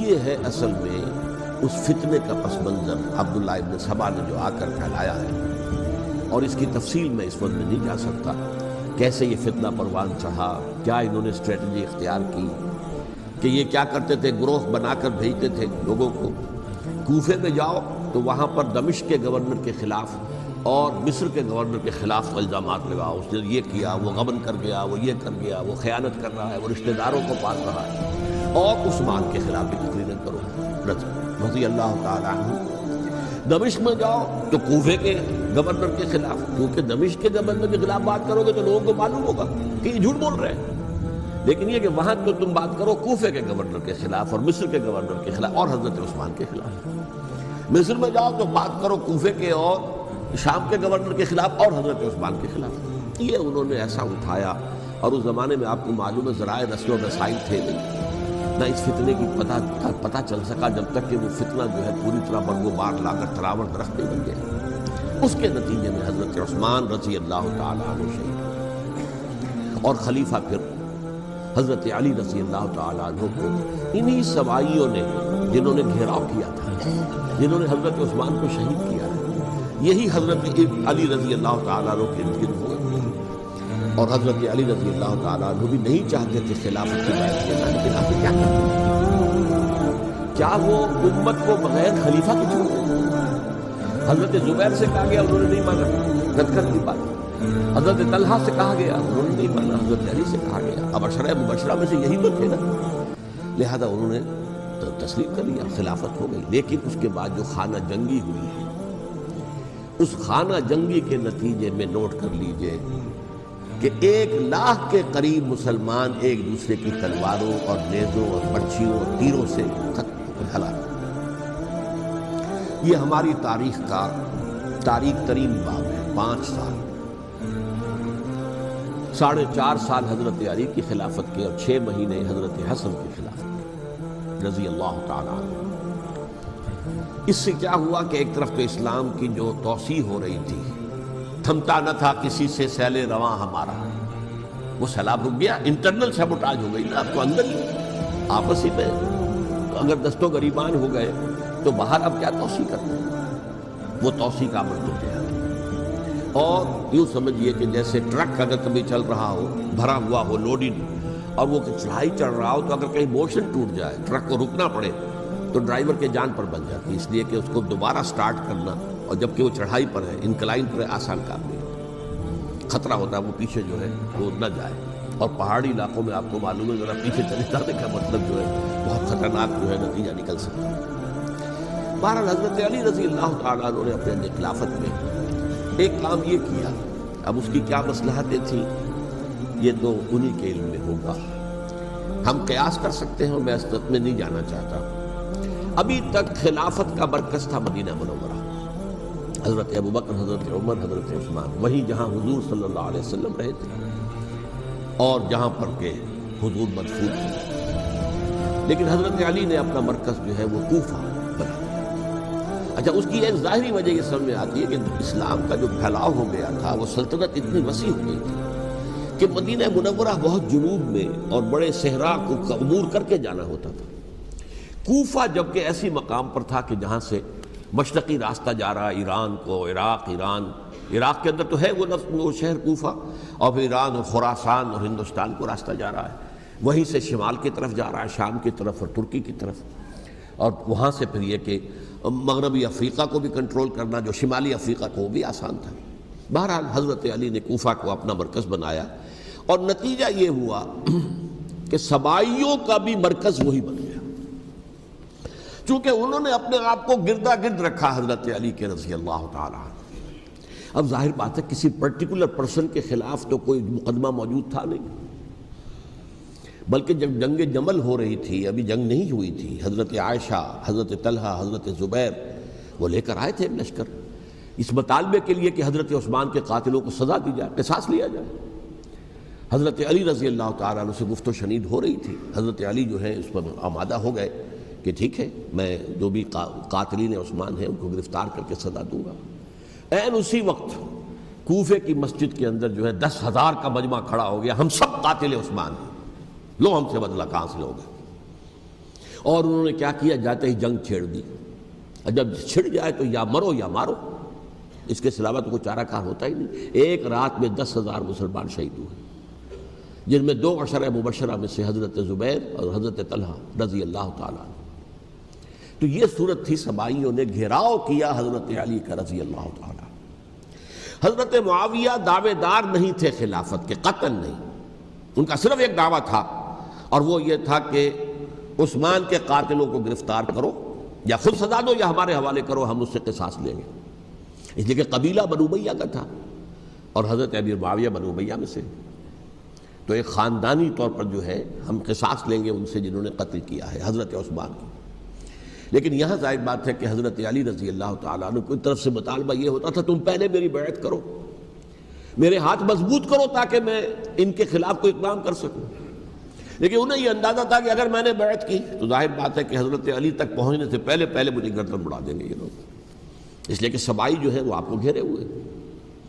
بہرحال ایک عجیب الجھاؤ، ایک ڈائلیما تھا جس کی وجہ سے یہ جنگ چلتی رہی. اور حضرت علی رضی اللہ تعالیٰ عنہ کو انہی کے شیعان علی ہی کے اندر سے وہ جماعت علیحدہ ہوئی تھی جس کو ہم خوارج کے نام سے جانتے ہیں، اور ایک خارجی ابن ملجم ہی نے حضرت علی کو شہید کیا رضی اللہ تعالیٰ عنہ. پھر حضرت حسن رضی اللہ تعالیٰ عنہ، اب دیکھیے کس قدر صحیح بات تھی جو حضرت علی رضی اللہ تعالیٰ عنہ نے فرمائی جب ان سے کہا گیا کہ کیا ہم آپ کے بیٹے حسن کے ہاتھ پر بیعت کر لیں رضی اللہ تعالیٰ عنہ. فرمایا نہ میں تمہیں اس کا حکم دیتا ہوں نہ میں اس سے روکتا ہوں، یہ تمہارا معاملہ ہے. امرہم شورا بینہم، تم اپنے باہمی مشورے سے جو فیصلہ کرو گے ٹھیک ہے، میں نہ حکم دیتا ہوں نہ روکتا ہوں. اس کا کیا مطلب ہے؟ باپ کے بعد بیٹے کی خلافت ہرگز حرام نہیں ہے، ورنہ کہتے کیسے ہو سکتا ہے میرا بیٹا؟ نہیں، یہ نہیں کہا آپ نے. حضرت عمر سے بھی کہا گیا تھا کہ اپنے بیٹے کو نامزد کر دیں، عبداللہ ابن عمر کو، تو انہوں نے جواب میں کیا کہا؟ اسے تو طلاق دینی بھی نہیں آتی. انہوں نے اپنی کسی زوجہ کو طلاق دی تھی اور اس میں جو صحیح ترین طریقہ ہے وہ اختیار نہیں کیا تھا. انہیں طلاق دینے تک نہیں آتی تو میں اسے خلیفہ بنا دوں. یہ نہیں کہا تھا کہ باپ کے بعد بیٹا خلیفہ نہیں ہو سکتا، یہ تو نہیں تھا. کہیں حرام نہیں ہے، نہ کتاب و سنت میں، نہ کوئی حدیث ہے، نہ کہیں قرآن مجید میں. تو حضرت علی نے بھی فرمایا رضی اللہ تعالیٰ، نہ میں روکتا ہوں نہ حکم دیتا ہوں، یہ تمہارا اپنا معاملہ ہے. بہرحال حضرت حسن رضی اللہ تعالیٰ عنہ نے حضرت امیر معاویہ سے صلح کر لی، خلافت ان کے سپرد کر دی. دیکھیے میں حضرت ابوبکر، حضرت عمر، حضرت عثمان، حضرت علی کے ساتھ حضرت حسن کے دور خلافت کو بھی خلافت راشدہ میں سے سمجھتا ہوں. اور تبھی 30 سال پورے ہوتے ہیں اس حدیث کے مطابق کہ حضور نے فرمایا خلافت 30 برس رہے گی پھر ملوکیت آ جائے گی. تو حضرت حسن کا بہت بڑا کارنامہ یہ ہے کہ اس خانہ جنگی کا دروازہ بند کر دیا. اور یہ پیشن گوئی تھی حضور کی صلی اللہ علیہ وسلم حضرت حسن کو، جب بچے تھے حضور کے انتقال سے پہلے، میرا یہ بیٹا مسلمانوں کے 2 گروہوں میں صلح کرائے گا. یہ حضور کی پیشن گوئی تھی، اور وہ پیشن گوئی حضرت حسن کے علم میں بھی ہوگی یقیناً. بہرحال انہوں نے صلح کی حضرت امیر معاویہ کے ساتھ رضی اللہ تعالیٰ عنہ، خلافت ان کے حوالے کر دی، اور کچھ شرائط تھیں طے ہو گئی. اللہ خیر صلی اللہ. حضور کی تو یہ پیشن گوئی جو ہے صحیح ثابت ہوئی کہ میرا یہ بیٹا مسلمانوں کے 2 بڑے گروہوں کے درمیان صلح کرا دے گا. اور سبائیوں نے انہیں تانے دیے، یا عار المومنین، اے مومنوں کے لیے موجب عار، موجب شرم تم نے بزدلی دکھائی ہے، تم نے امیر معاویہ کو خلیفہ تسلیم کر لیا، تم نے بزدلی دکھائی. معاذ اللہ ثم معاذ اللہ ثم معاذ اللہ. اب میں کچھ باتیں حضرت امیر معاویہ کے بارے میں کہنا چاہتا ہوں، اس لیے کہ وہاں اس میں نے حضرت معاویہ کے بارے میں یہ تو بہت شدت کے ساتھ کہا تھا، اور میں اب بھی اس پر قائم ہوں اور پوری طریقے سے قائم ہوں. میرا مستقل موقف یہی ہے کہ حضرت معاویہ رضی اللہ تعالیٰ عنہ کے دور خلافت کو ہم خلافت راشدہ میں شامل نہیں سمجھتے، اہل سنت میں سے کوئی بھی نہیں سمجھتا. لیکن اس کے ساتھ میں نے حضرت امیر معاویہ کے کچھ مناقب بھی بیان کیے تھے تاکہ پلڑا جو ہے ترازو کا اس کے دونوں پلڑے سامنے آ جائیں. لیکن یہ کہ وہ حصہ میرے اس بیان کا نکال دیا گیا، ختم کر دیا گیا. یہ میں نہیں جانتا کہ اس میں کیا مصلحت دیکھی گئی ہے. اس میں تو کسی کے لیے کوئی معاملہ ایسا نہیں تھا کسی کے جذبات کو جو ہے وہ ٹھیس پہنچانے والا. کیونکہ میں نے کہا وہ خلیفہ راشد نہیں تھے، صاف میں نے کہا، بلکہ وہ دور ملوکیت کا آغاز ان سے ہو گیا ہے۔ بلکہ جب ایک صاحب نے یہ کہا کہ کربلا کے بعد سے دور ملوکیت آ رہی تھی، تو میں نے کہا نہیں جناب، دور ملوکیت تو 20 سال پہلے پوری ہو چکی تھی، شروع ہو چکی تھی۔ حضرت امیر معاویہ کے بھی 20 سال جو ہے وہ دور ملوکیت میں شمار ہوتے ہیں۔ انہیں کسری العرب بھی کہا گیا، عرب کے کسریٰ، جو شہنشاہ ایران کا خطاب تھا، حضرت معاویہ رضی اللہ تعالیٰ عنہ کو کسری العرب کہا گیا، عرب کا کسریٰ یہ۔ لیکن دوسری طرف یہ ہے کہ وہ صحابی رسول ہیں رضی اللہ تعالیٰ، حضور کے برادر نسبتی بھی ہیں، حضور کے سالے ہیں، ان کی ہمشیرہ ام حبیبہ حضور کی زوجہ محترمہ ہیں، ام المومنین ہیں ام حبیبہ رضی اللہ تعالیٰ عنہ۔ پھر کس قدر معتمد علیہ تھے حضور کے کہ کاتبان وحی میں شامل تھے، وحی کی کتابت کرنے والے چند لوگ تھے جنہیں کہ حضور کہتے تھے کہ اب یہ آیت لکھ لو، ان میں سے ایک امیر معاویہ بھی رضی اللہ تعالیٰ۔ تو بڑے توازن کی ضرورت ہے۔ دیکھیے صحابہ کرام کا جہاں تک تعلق ہے، اہل سنت کا موقف یہ ہے کہ صحابہ کلہم عدول، صحابہ سب کے سب نیک نیت ہیں، اور ان کی روایت جو ہے قبول کی جائے گی، رد نہیں کی جائے گی، ان پر کوئی جرح و تعدیل نہیں ہوگی، اس لیے کہ ان کا تزکیہ محمد الرسول اللہ صلی اللہ علیہ وسلم نے کیا تھا۔ لہٰذا یہ تو ہو سکتا ہے کہ کسی صحابی سے کوئی خطا ہو جائے، لیکن وہ خطا اجتہادی ہوگی، نیت کی خطا نہیں ہوگی، نیت کی غلطی نہیں ہوگی۔ اگر کسی صحابی کی نیت پر حملہ کیا جائے تو یہ اصل میں طعن ہے، حملہ ہے حضور پر کہ وہ تربیت دے نہیں سکے اپنے ساتھیوں کو، معاذ اللہ ثم معاذ اللہ ثم معاذ اللہ، وہ تزکیہ کر ہی نہیں سکے۔ 3 جگہ جو قرآن میں آیا ہے یتلو علیہم آیاتہ ویزکیہم، تو کیا تزکیہ کیا؟ اگر ان کے قریب ترین ساتھی جو تھے، اگر ان کے اندر بھی بدنیتی تھی اور دنیا کی طلب تھی اور دنیا کے اندر اقتدار حاصل کرنے کا جذبہ تھا، تو پھر کیا تزکیہ کیا؟ معاذ اللہ ثم معاذ اللہ۔ لہذا صحابہ سب کے سب عدول ہیں، اور ان سے اختلاف ممکن ہے، لیکن ان کی نیت پر حملہ نہیں ہو سکتا۔ تو حضرت امیر معاویہ کی شخصیت ایک چیز ہے، آپ کا دور خلافت دوسری چیز ہے۔ شخصیت کے اعتبار سے صحابی رسول ہیں، برادر نسبتی ہیں حضور کے صلی اللہ علیہ وسلم، اور پھر یہ کہ اس قدر معتمد علیہ ہے صحابہ میں سے کہ وہ کاتبان وحی، یہ عام آدمی کے کرنے کا کام نہیں تھا جو وحی کی کتابت کرے، اللہ کے کلام کی۔ البتہ یہ ہے کہ جیسا کہ میں نے عرض کیا، ان کا دور خلافت راشدہ نہیں ہے، وہ ملوکیت کا دور ہے۔ یہ میں نے جیسا کہ عرض کیا، میں نے ایک صاحب نے جب یہ کہا کہ ملوکیت شروع ہو رہی تھی، میں نے کہا شروع نہیں ہو رہی تھی، ملوکیت تو 20 سال پہلے شروع ہو چکی تھی۔ اسی طریقے سے ایک صاحب نے کہا تھا کہ اسلام کو قائم کرنے کے لیے حضرت حسین میدان میں آئے، میں نے کہا یہ بھی غلط ہے، اسلام تو 60 سال پہلے قائم ہو چکا تھا، نبی اکرم صلی اللہ علیہ وسلم کے دست مبارک سے اسلام قائم ہو گیا، جاء الحق وزهق الباطل ان الباطل کان زهوقا، پھر 30 برس تک وہ کامل شکل کے اندر قائم رہا۔ تو اسلام جو ہے در حقیقت اب قائم کرنے والی بات نہیں تھی، البتہ اس کے اندر زوال شروع ہو گیا تھا، اس زوال کے عمل کو روکنے کے لیے حضرت حسین میدان میں آئے۔ تو یہ ایک چیز کو صحیح تاریخی پرسپیکٹو میں رکھنا، تو جس طرح سے دین کو قائم کرنے کے لیے دیکھیے قائم تو کیا محمد رسول اللہ صلی اللہ علیہ وسلم والذین معہ رضی اللہ تعالیٰ عنہ، انہوں نے کیا تھا۔ ہاں اب جو ہے وہ اپنی اس شاندار حیثیت سے نیچے گرنے لگا تھا، وہ میں بعد میں عرض کروں گا کہ میں نے اسے کیا عرض کیا تھا کہ یہ اس زوال کو روکنے کے لیے کسی طریقے سے یہ اپنی اصل حقیقت میں قائم رہے، یہ حضرت حسین رضی اللہ تعالیٰ عنہ کے سعی تھے۔ اچھا، حضرت امیر معاویہ کے جو 20 سال ہیں وہ پورے امن، سکون، اطمینان، کوئی جھگڑا، کوئی فساد، کوئی اختلاف، کوئی باہمی فانت جنگی، کچھ نہیں، 20 سال۔ یہ بھی تاریخ کی بڑی چشم کشا حقیقت ہے جو عام طور پر لوگوں کے علم میں نہیں ہے۔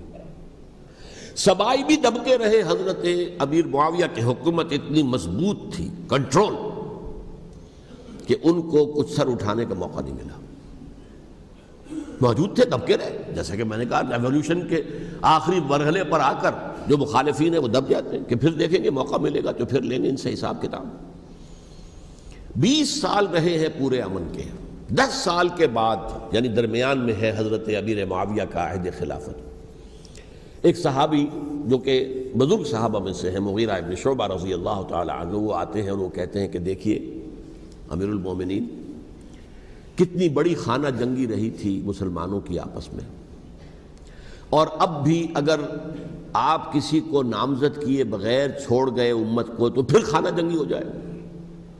1 لاکھ اس وقت جو ہے وہ ہلاک ہوئے تھے، نہ معلوم اب کتنے ہلاک. لہٰذا آپ اپنی زندگی ہی میں نامزد کر دیجئے کسی کو خلیفہ، ولی عہد بنا دیجئے. حضرت امیر معاویہ نے ابتداءً جو ہے انکار کیا نہیں، لیکن ان کے دلائل ایسے تھے وزنی، اور میں سمجھتا ہوں کہ وہ بات صحیح تھی جو مغیرہ ابن شعبہ نے کہی، اس لیے کہ اب صحابہ کرام میں سے جو کبار صحابہ تھے وہ تو سب دنیا سے رخصت ہو چکے تھے. اب تو یا صغار صحابہ رہ گئے تھے جو حضور کے زمانے میں بچے تھے، حضرت حسن، حضرت حسین، عبداللہ ابن زبیر، یہ بچے ہی تھے نا، یا تو وہ تھے، اور یا بالکل نو مسلم تھے. اور نو مسلموں میں بڑی تعداد وہ تھی جو ایرانیوں کی تھی، شامیوں کی تھی، ادھر کی تھی. تو ان کو تو ظاہر بات ہے کہ تربیت نبوی سے کیا خلافت راشدہ سے بھی اکثر و بیشتر کو کوئی حصہ ملا ہی نہیں تھا. تو اس صورت میں اب وہ اعلیٰ ترین معیار پر حکومت کے نظام کو قائم کرنا ممکن نہیں ہے. کوئی قبائلی عصبیت جب تک حکومت کی پشت پر نہیں ہوگی، حکومت مستحکم نہیں ہوگی. یہ گویا کہ ایک جس کو کہتے ہیں کہ حقیقت بینی، واقعیت پسندی، ایک آئیڈیلزم ہے اور ایک ریئلزم ہے کہ آپ فیکٹس آن دی گراؤنڈ کو غور کریں، سوچیں اس کے اوپر اور پھر کوئی فیصلہ کریں. اس اعتبار سے پھر حضرت امیر معاویہ نے بات مان لی اور بیعت لے لی لوگوں سے حضرت یزید کے لیے کہ یہ خلیفہ ہوں گے میرے بعد. اس کو ولی عہدی کہتے ہیں. اچھا، اس وقت 5 افراد ایسے تھے کہ جنہوں نے اس سے اختلاف کیا. یہ بات بہت اہم ہے.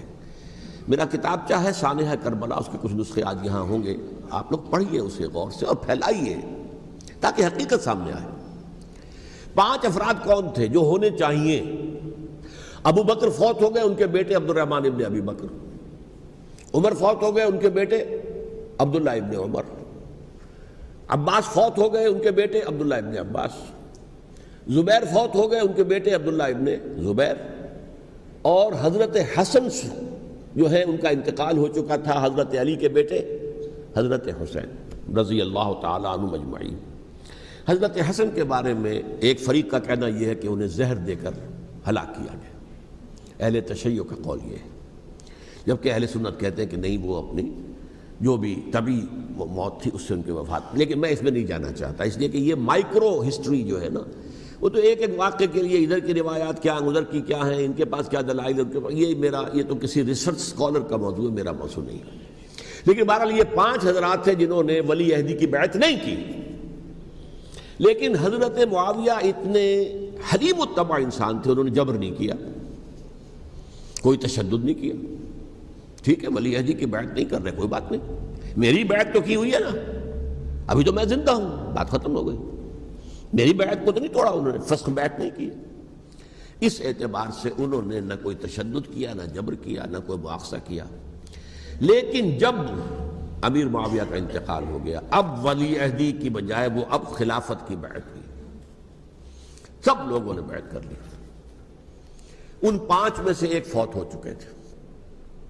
حضرت عبد الرحمن ابن ابی بکر فوت ہو چکے رضی اللہ تعالی. 4 تھے. ان 4 میں ایک اختلاف ہوا. 2 کی رائے یہ تھی، عبداللہ ابن عمر، عبداللہ ابن عباس، کہ اگرچہ یہ کام غلط ہوا ہے، اسلام کی روح کے منافی ہوا ہے، یہ بادشاہت کی بنیاد پڑ رہی ہے، لیکن یہ بات ایسی نہیں ہے کہ اس کی بنا پر ہم خانہ جنگی شروع کروا دیں، امت کے اندر خون خرابہ کروائیں، فساد کروائیں. لہذا انہوں نے بیعت کر لی. اب کوئی اگر یہ کہے معاذ اللہ کہ وہ بک گئے تھے یزید کے ہاتھوں، معاذ اللہ ثم معاذ اللہ، وہی بات آپ اختلاف کر سکتے ہیں کہ انہیں نہیں کرنی چاہیے تھی، یہ کوئی رائے رکھے، مجھے اختلاف نہیں. لیکن ان کی نیت پر حملہ کریں گے تو حملہ محمد رسول اللہ پر ہوگا صلی اللہ علیہ وسلم. عبداللہ ابن عمر کون ہیں؟ کتنی حدیثیں ان سے جو ہے وہ منقول ہیں. عبداللہ ابن عباس کون ہیں؟ جنہیں حضور نے جو ہے جن کے لیے دعا کی تھی، اے اللہ فقہہ فی الدین وعلمہ التاویل، اے اللہ اس نوجوان کو دین کا فہم عطا کر اور قرآن کی تاویل اور تفسیر کا علم عطا کر. حبر الامہ کہلاتے ہیں. وہ کہیں پیسوں اور ٹکوں کے عوض بک جانے والے نہیں تھے. انہوں نے امت کی مصلحت دیکھی، نیت جو ہے اس پر حملہ نہ کیجئے. البتہ اختلاف کا حق آپ کو حاصل ہے. 2 حضرات جو ہے ڈٹے رہے کہ نہیں، ہمیں کم وٹ میں ریزسٹ کرنا ہے۔ عبداللہ ابن زبیر عمر کے اعتبار سے وہ بڑے ہیں، مسلمانوں میں سب سے پہلے ولادت مدینے میں جا کر جو ہوئی ہے وہ عبداللہ ابن زبیر کی ہوئی ہے۔ ہجرت کر کے جب مہاجرین وہاں پہنچے کچھ عرصے تک کسی کے ہاں کوئی اولاد نہیں ہوئی تو لوگوں نے تانے دینے شروع کر دیے کہ معلوم ہوتا ہے کہ یہاں آ کر یہ مکے کے رہنے والے جو ہیں کمزور ہو گئے ہیں، ان کے ہاں اولاد ہی نہیں ہو رہی۔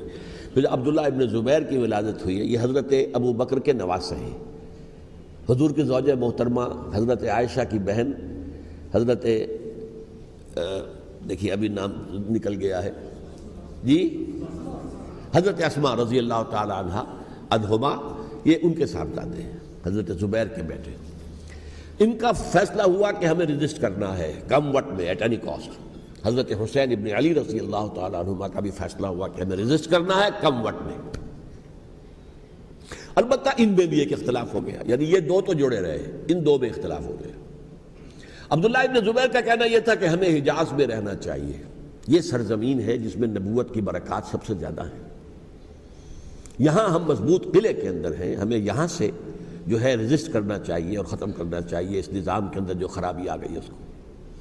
حضرت حسین رضی اللہ تعالیٰ عنہ کے پاس خطوط کا تانتا بنا ہوا تھا، کوفے سے لوگ خط لکھ رہے تھے، آئیے آئیے آئیے، ہم آپ کے ہاتھ پر بیعت کریں گے، ہم آپ کے ہاتھ پر بیعت کریں گے، ہم آپ کے ہاتھ پر بیعت کریں گے۔ یہی وہ کوفہ جو حضرت علی کا دارالخلافہ رہا تھا اور جو پھر سبائیت کا گڑھ بن گیا تھا۔ چنانچہ حضرت حسین نے حضرت مسلم بن عقیل کو بھیجا وہاں پر کہ میرے نمائندے کی حیثیت سے جا کر وہاں پر بیعت لو۔ 10-12 ہزار افراد نے بیعت کر لی، لیکن اس کے بعد یزید کی طرف سے گورنر بنا کے بھیجا گیا ابن زیاد کو۔ ابن زیاد نے آ کر جو تشدد کیا اور سختی کی تو سب کے سب بیعت توڑ کر اور سب منحرف ہو گئے۔ مخلصین تو وہ تھے نہیں، الکوفی لایوفی، کوفی جو ہے وہ تو کوئی وعدہ وفا کرنے والا ہوتا ہی نہیں، بیعت توڑ دی۔ فمن نقص فانما ينقص على نفسه، بیعت کے بعد بیعت توڑ دینا بہت بڑا گناہ ہے، توڑ دی۔ ادھر اطلاع مل گئی حضرت حسین کو، چل چکے تھے، وہ راستے میں تھے کہ وہاں تو مسلم بن عقیل شہید ہو گئے اور سب لوگوں نے بیعت توڑ دی۔ اب واپس جانا چاہتے تھے لیکن مسلم بن عقیل کے بیٹے جو ہے اڑ گئے۔ یہ عرب کی اپنی ایک جو ہے پرانی ان کی حمیت اور ان کا قبائلی نظام کہ اب ہم اپنے والد کے خون کا قصاص لیے بغیر نہیں جائیں گے۔ حضرت حسین رضی اللہ تعالیٰ عنہ کی مروت اور شرافت کہ یہ میرا ساتھ دینے کے لیے آئے تھے، اب میں ان کا ساتھ نہ دوں تو یہ تو شرافت اور مروت کے خلاف ہے۔ کہا اچھا چلو چلتے۔ وہاں جا کر بھی عین اپنے میدان کے اندر بھی حضرت حسین رضی اللہ تعالیٰ عنہ نے 3 چیزیں پیش کی ان کوفیوں کے لشکر کے خلاف۔ سب سے بڑا لشکر کے اندر سب سے بڑے تو کوفی تھے جنہوں نے بیعتیں کی ہوئی تھی حضرت حسین کے ساتھ۔ دیکھو مجھے جانے دو واپس حجاز کی طرف، یا مجھے سرحدوں پر بھیج دو تاکہ میں کافروں کے ساتھ جنگ کرتے ہوئے اپنی جان دے دوں، یا مجھے یزید کے پاس جانے دو، میں اپنا معاملہ اس سے طے کر لوں۔ لیکن کوفیوں کو یہ گوارا نہیں تھا۔ اگر یہ یزید کے پاس پہنچ گئے تو ہمارا کچا چٹھا بیان کر دیں گے کہ مجھے تو ان لوگوں نے ورغلا کر بلایا تھا۔ اس لیے کہ دیکھیے حضرت امیر معاویہ کے 20 سالوں کے دوران میں بتا چکا ہوں ان کی حکومت اتنی مستحکم تھی کہ اس کے خلاف کوئی فتنہ اٹھانا ممکن نہیں تھا۔ اب چونکہ ایک چینج اوور ہوا تھا، اور چینج اوور میں آپ کو معلوم ہوتا ہے کہ ایک جس کو کہتے ہیں every thing is in the melting پاٹ، ابھی تو یہ درمیان کے اندر معاملہ ہے، تو انہیں موقع ملا، سر اٹھایا حضرت حسین رضی اللہ تعالیٰ عنہ کو، جو خطوط لکھے جس کے کہ تھیلے کے تھیلے اور بوریوں کی بوریاں بھری ہوئی حضرت حسین کے ساتھ تھی، وہ کہا کہ آئیے ہم آپ سے بیعت کریں گے۔ انہوں نے نہیں مانا، اور اصل میں حضرت حسین کے قاتل وہ کوفی ہیں، وہ بزدل، وہ منافق جنہوں نے بیعت کر کے بیعت توڑی، اور اب وہ آ گئے کہ اگر یہ حسین رضی اللہ تعالیٰ عنہ بچ کر کہیں یزید کے پاس پہنچ گئے تو پھر ہمارا کچا چٹھا جو ہے وہ سامنے آ جائے گا اور ہماری پھر شامت آ جائے گی۔ لہذا انہوں نے قتل کیا حضرت حسین کو رضی اللہ تعالیٰ عنہ۔ ایک بات جو علامہ ڈاکٹر قلب صادق نے فرمائی، اور میرے علم میں یہ بات پہلے نہیں تھی، وہ یہ کہ حضرت حسین کے قتل کا فتویٰ ایک بہت بڑے مفتی نے دیا تھا۔ یہ بات بھی ذرا سمجھ لیجئے۔ حضرت حسین رضی اللہ تعالیٰ عنہ کے قتل کا فتویٰ ایک بہت بڑے مفتی نے دیا تھا. کیوں دیا تھا؟ اس لیے کہ حضور کی احادیث موجود ہیں کہ جب ایک شخص کی ایک خلیفہ کی بیعت ہو جائے تو دوسرا اگر کھڑا ہو تو اسے قتل کر دو. کھلی حدیث. اسی لیے ایک بہت بڑے مفسر بھی ہیں، فقیہ بھی ہیں، قاضی ابن العربی رحمۃ اللہ علیہ. ایک ابن عربی ہیں الف لام کے بغیر، ابن عربی، وہ بہت بڑے صوفی ہیں، فلسفی ہیں، اندلس کے ہیں. یہ قاضی ابن العربی ہیں جنہوں نے قرآن کی ایک تفسیر لکھی ہے اس اعتبار سے کہ صرف ان آیات کی تفسیر جن سے کہ فقہی احکام جو ہیں ان کا استنباط ہوتا ہے. یہ دو تفسیریں اس طور سے لکھی گئی ہیں قرآن مجید کی. احکام القرآن ان کا نام ہے دونوں کا، جن میں سے ایک جو ہے قاضی ابن العربی کی ہے. ان کا ایک جملہ نقل ہوتا ہے، قتل الحسین بسیف جدہ، حسین قتل ہو گئے اپنے ہی نانا کی تلوار سے. وہ تلوار کیا تھی؟ جب کسی کی بیعت ہو چکی ہو پھر کوئی کھڑا ہو مدعی خلافت، قتل کر دو.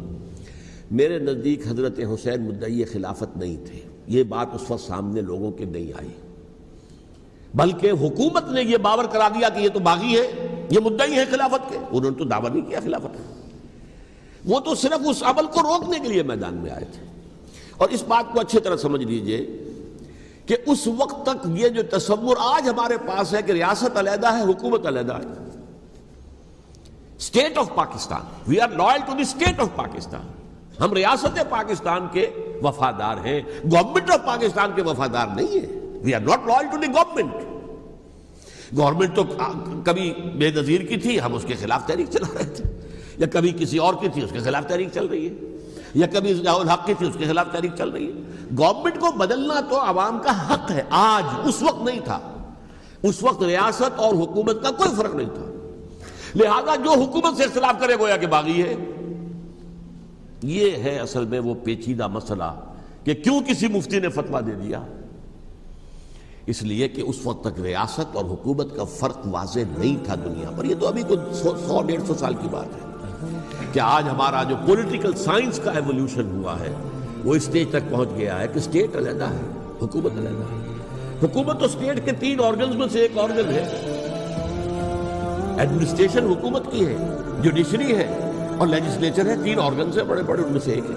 تو حکومت کو بدلنا تو عوام کا حق ہے، چاہے وہ ووٹ کے ذریعے بدلے، چاہے ایجیٹیشن. اگر پرامن ایجیٹیشن ہے اس سے حکومت کو بدلنے کا حق حاصل ہے دستوری طور پر ہر اعتبار سے. اس وقت یہ نہیں تھا. لہذا صورتحال یہ بن گئی کہ حکومت وقت نے باور کرا دیا مسلمانوں کو. ورنہ سوچئے نواسۂ رسول کو قتل کرنا کوئی آسان کام تھا. آخر سب کلمہ گو تھے کہ نہیں تھے؟ کلمہ گو تو تھے نا، اور حضور سے عقیدت اور محبت میں کمی. لیکن یہ کہ فتویٰ اگر ایک بہت بڑے مفتی کا، جو کہ حضرت علامہ ڈاکٹر قلب صادق صاحب نے فرمایا، مجھے اس مفتی کا نام بھی معلوم نہیں، کہ ایک مفتی کا فتویٰ تھا جس کے بنا پر اب ان لوگوں نے حضرت حسین کو قتل کیا. اور یہی وجہ ہے کہ انہوں نے پھر خیموں کو بھی آگ لگا دی. بھائی حالانکہ دیکھیے اگر دشمنی کا انتقام ہوتا تو حضرت علی بن حسین جو بیمار تھے، جو بعد میں زین العابدین رحمۃ اللہ علیہ کے نام سے پھر یہ اہل تشیع کے چوتھے امام معصوم ہیں، حضرت علی، حضرت حسن، حضرت حسین، اور پھر حضرت علی بن حسین زین العابدین رحمۃ اللہ علیہ، کیا ان کو بھی قتل کرتے تھے؟ حضرت حسین کی نسل ہی ختم ہو جاتی، لیکن نہیں کیا. آگ کیوں لگائی؟ آگ اس لیے لگائی کہ وہ جو ڈاکومنٹری پروف ہے ہماری غداری کا یزید کے خلاف حضرت حسین کو جو ہم نے دعوت دی، وہ جو ڈاکومنٹری پروف خطوط کی شکل میں موجود ہے وہ ختم ہو جائے، ڈسٹرائے. اس کے لیے انہوں نے خیموں میں. بہرحال یہ ہے تاریخی پس منظر. یہ اسی سبائی فتنے کا تسلسل ہے جس نے سب سے پہلے حضرت عثمان کی جان لی رضی اللہ تعالیٰ عنہ. 5 سال تک مسلمانوں میں خانہ جنگی رکھی، حضرت علی کو پھر شہید کیا، اور اس کے بعد جو ہے 20 سال حضرت امیر معاویہ کے تو سر نہیں اٹھا سکے. لیکن پھر جب ایک چینج اوور ہو رہا تھا تو اس وقت انہوں نے موقع غنیمت سمجھا کہ اب کھڑے ہو جاؤ اور اب دوبارہ ایک فتنہ جو ہے اس کو امت کے اندر پیدا کر دو. اچھا، اس معاملے میں ایک بات جو میں نے وہاں کہی کہ ہمارے ہاں شاعرانہ جو مبالغہ آمیزی ہے. یہ میری گفتگو کا حصہ انہوں نے حذف کر دیا ہے. اور میں نے ایک سنی شاعر بہت بڑے عالم جن کے حوالے سے آج بھی میری تقریر ہوگی خالد مدینہ ہال میں، مولانا محمد علی جوہر کے ایک شعر کے حوالے سے کہا کہ قتل حسین اصل میں مرگ یزید ہے، اسلام زندہ ہوتا ہے ہر کربلا کے بعد. میں نے کہا بالکل محمل شعر ہے. اسلام مرا ہی نہیں تھا، زندہ ہونے کا کیا سوال. اور اگر کسی درجے میں مزمحل یا زخمی ہوا تھا تو وہ تو رہا، کربلا کے بعد بھی رہا. یزید کی حکومت بھی رہی، بنو امیہ کی حکومت بھی چلی. کوئی تبدیلی تو نہیں ہے. یہ کیا کہہ رہے ہیں اسلام زندہ ہوتا ہے کربلا کے بعد؟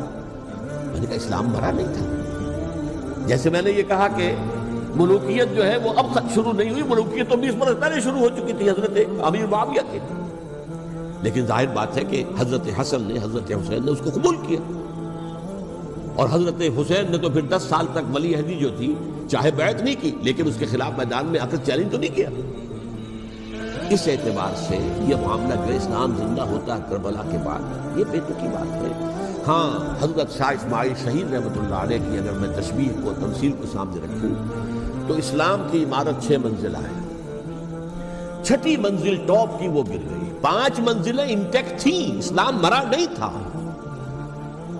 عدالت میں شریعت کے مطابق فیصلے ہو رہے تھے، قاضی تھے، مفتی تھے، شریعت نافذ تھی. اسلام کہاں مرا تھا؟ جبکہ خود کہہ رہے ہیں علامہ کلب صادق کے ایک مفتی کے فتوے سے حضرت حسین کو قتل کیا گیا. اب وہ مفتی کی رائے، اس کی بدنیتی ہو، جو بھی ہو، وہ جانے، اللہ جانے.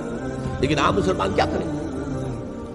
اس پہلو سے اسلام مرا نہیں تھا. ہاں، ایک منزل گر گئی تھی، وہ گری رہی، 1000 برس تک گری رہی. یہاں تک کہ آ کر مغربی امپیریلزم نے اس کے گرایا، ملوکیت کا معاملہ ختم کیا اور وہ جبریت ملوکیت دوسری آ گئی. ورنہ وہی بادشاہی چلی ہے. بلکہ دور بنو امیہ میں وہ بادشاہی پوری طرح اس نے بالوں پر نہیں نکالے تھے. اصل بالوں پر تو اس نے نکالے ہیں دور بنو عباس میں آ کر. اور پھر سلاطین جو ہے ترک، جو ترک خلفاء ہے، ان کا بھی بادشاہت تھی. اور کیا تھا؟ وہ خلافت تو نہیں تھی. تو یہ تو اسلام میں جو بھی نقص واقع ہو گیا تھا، کبھی واقع ہو گئی تھی، وہ جو کی تو برقرار رہی. اس کو بھی تسلیم کیا. میں اللہ کا شکر ادا کر کے کہتا ہوں کہ دونوں حضرات، دونوں شیعہ دانشور اور بڑی اعلیٰ سطح کے جو شیعہ عالم تھے، انہوں نے اس بات کو تسلیم کیا اور میری اس بات کو چیلنج نہیں کیا.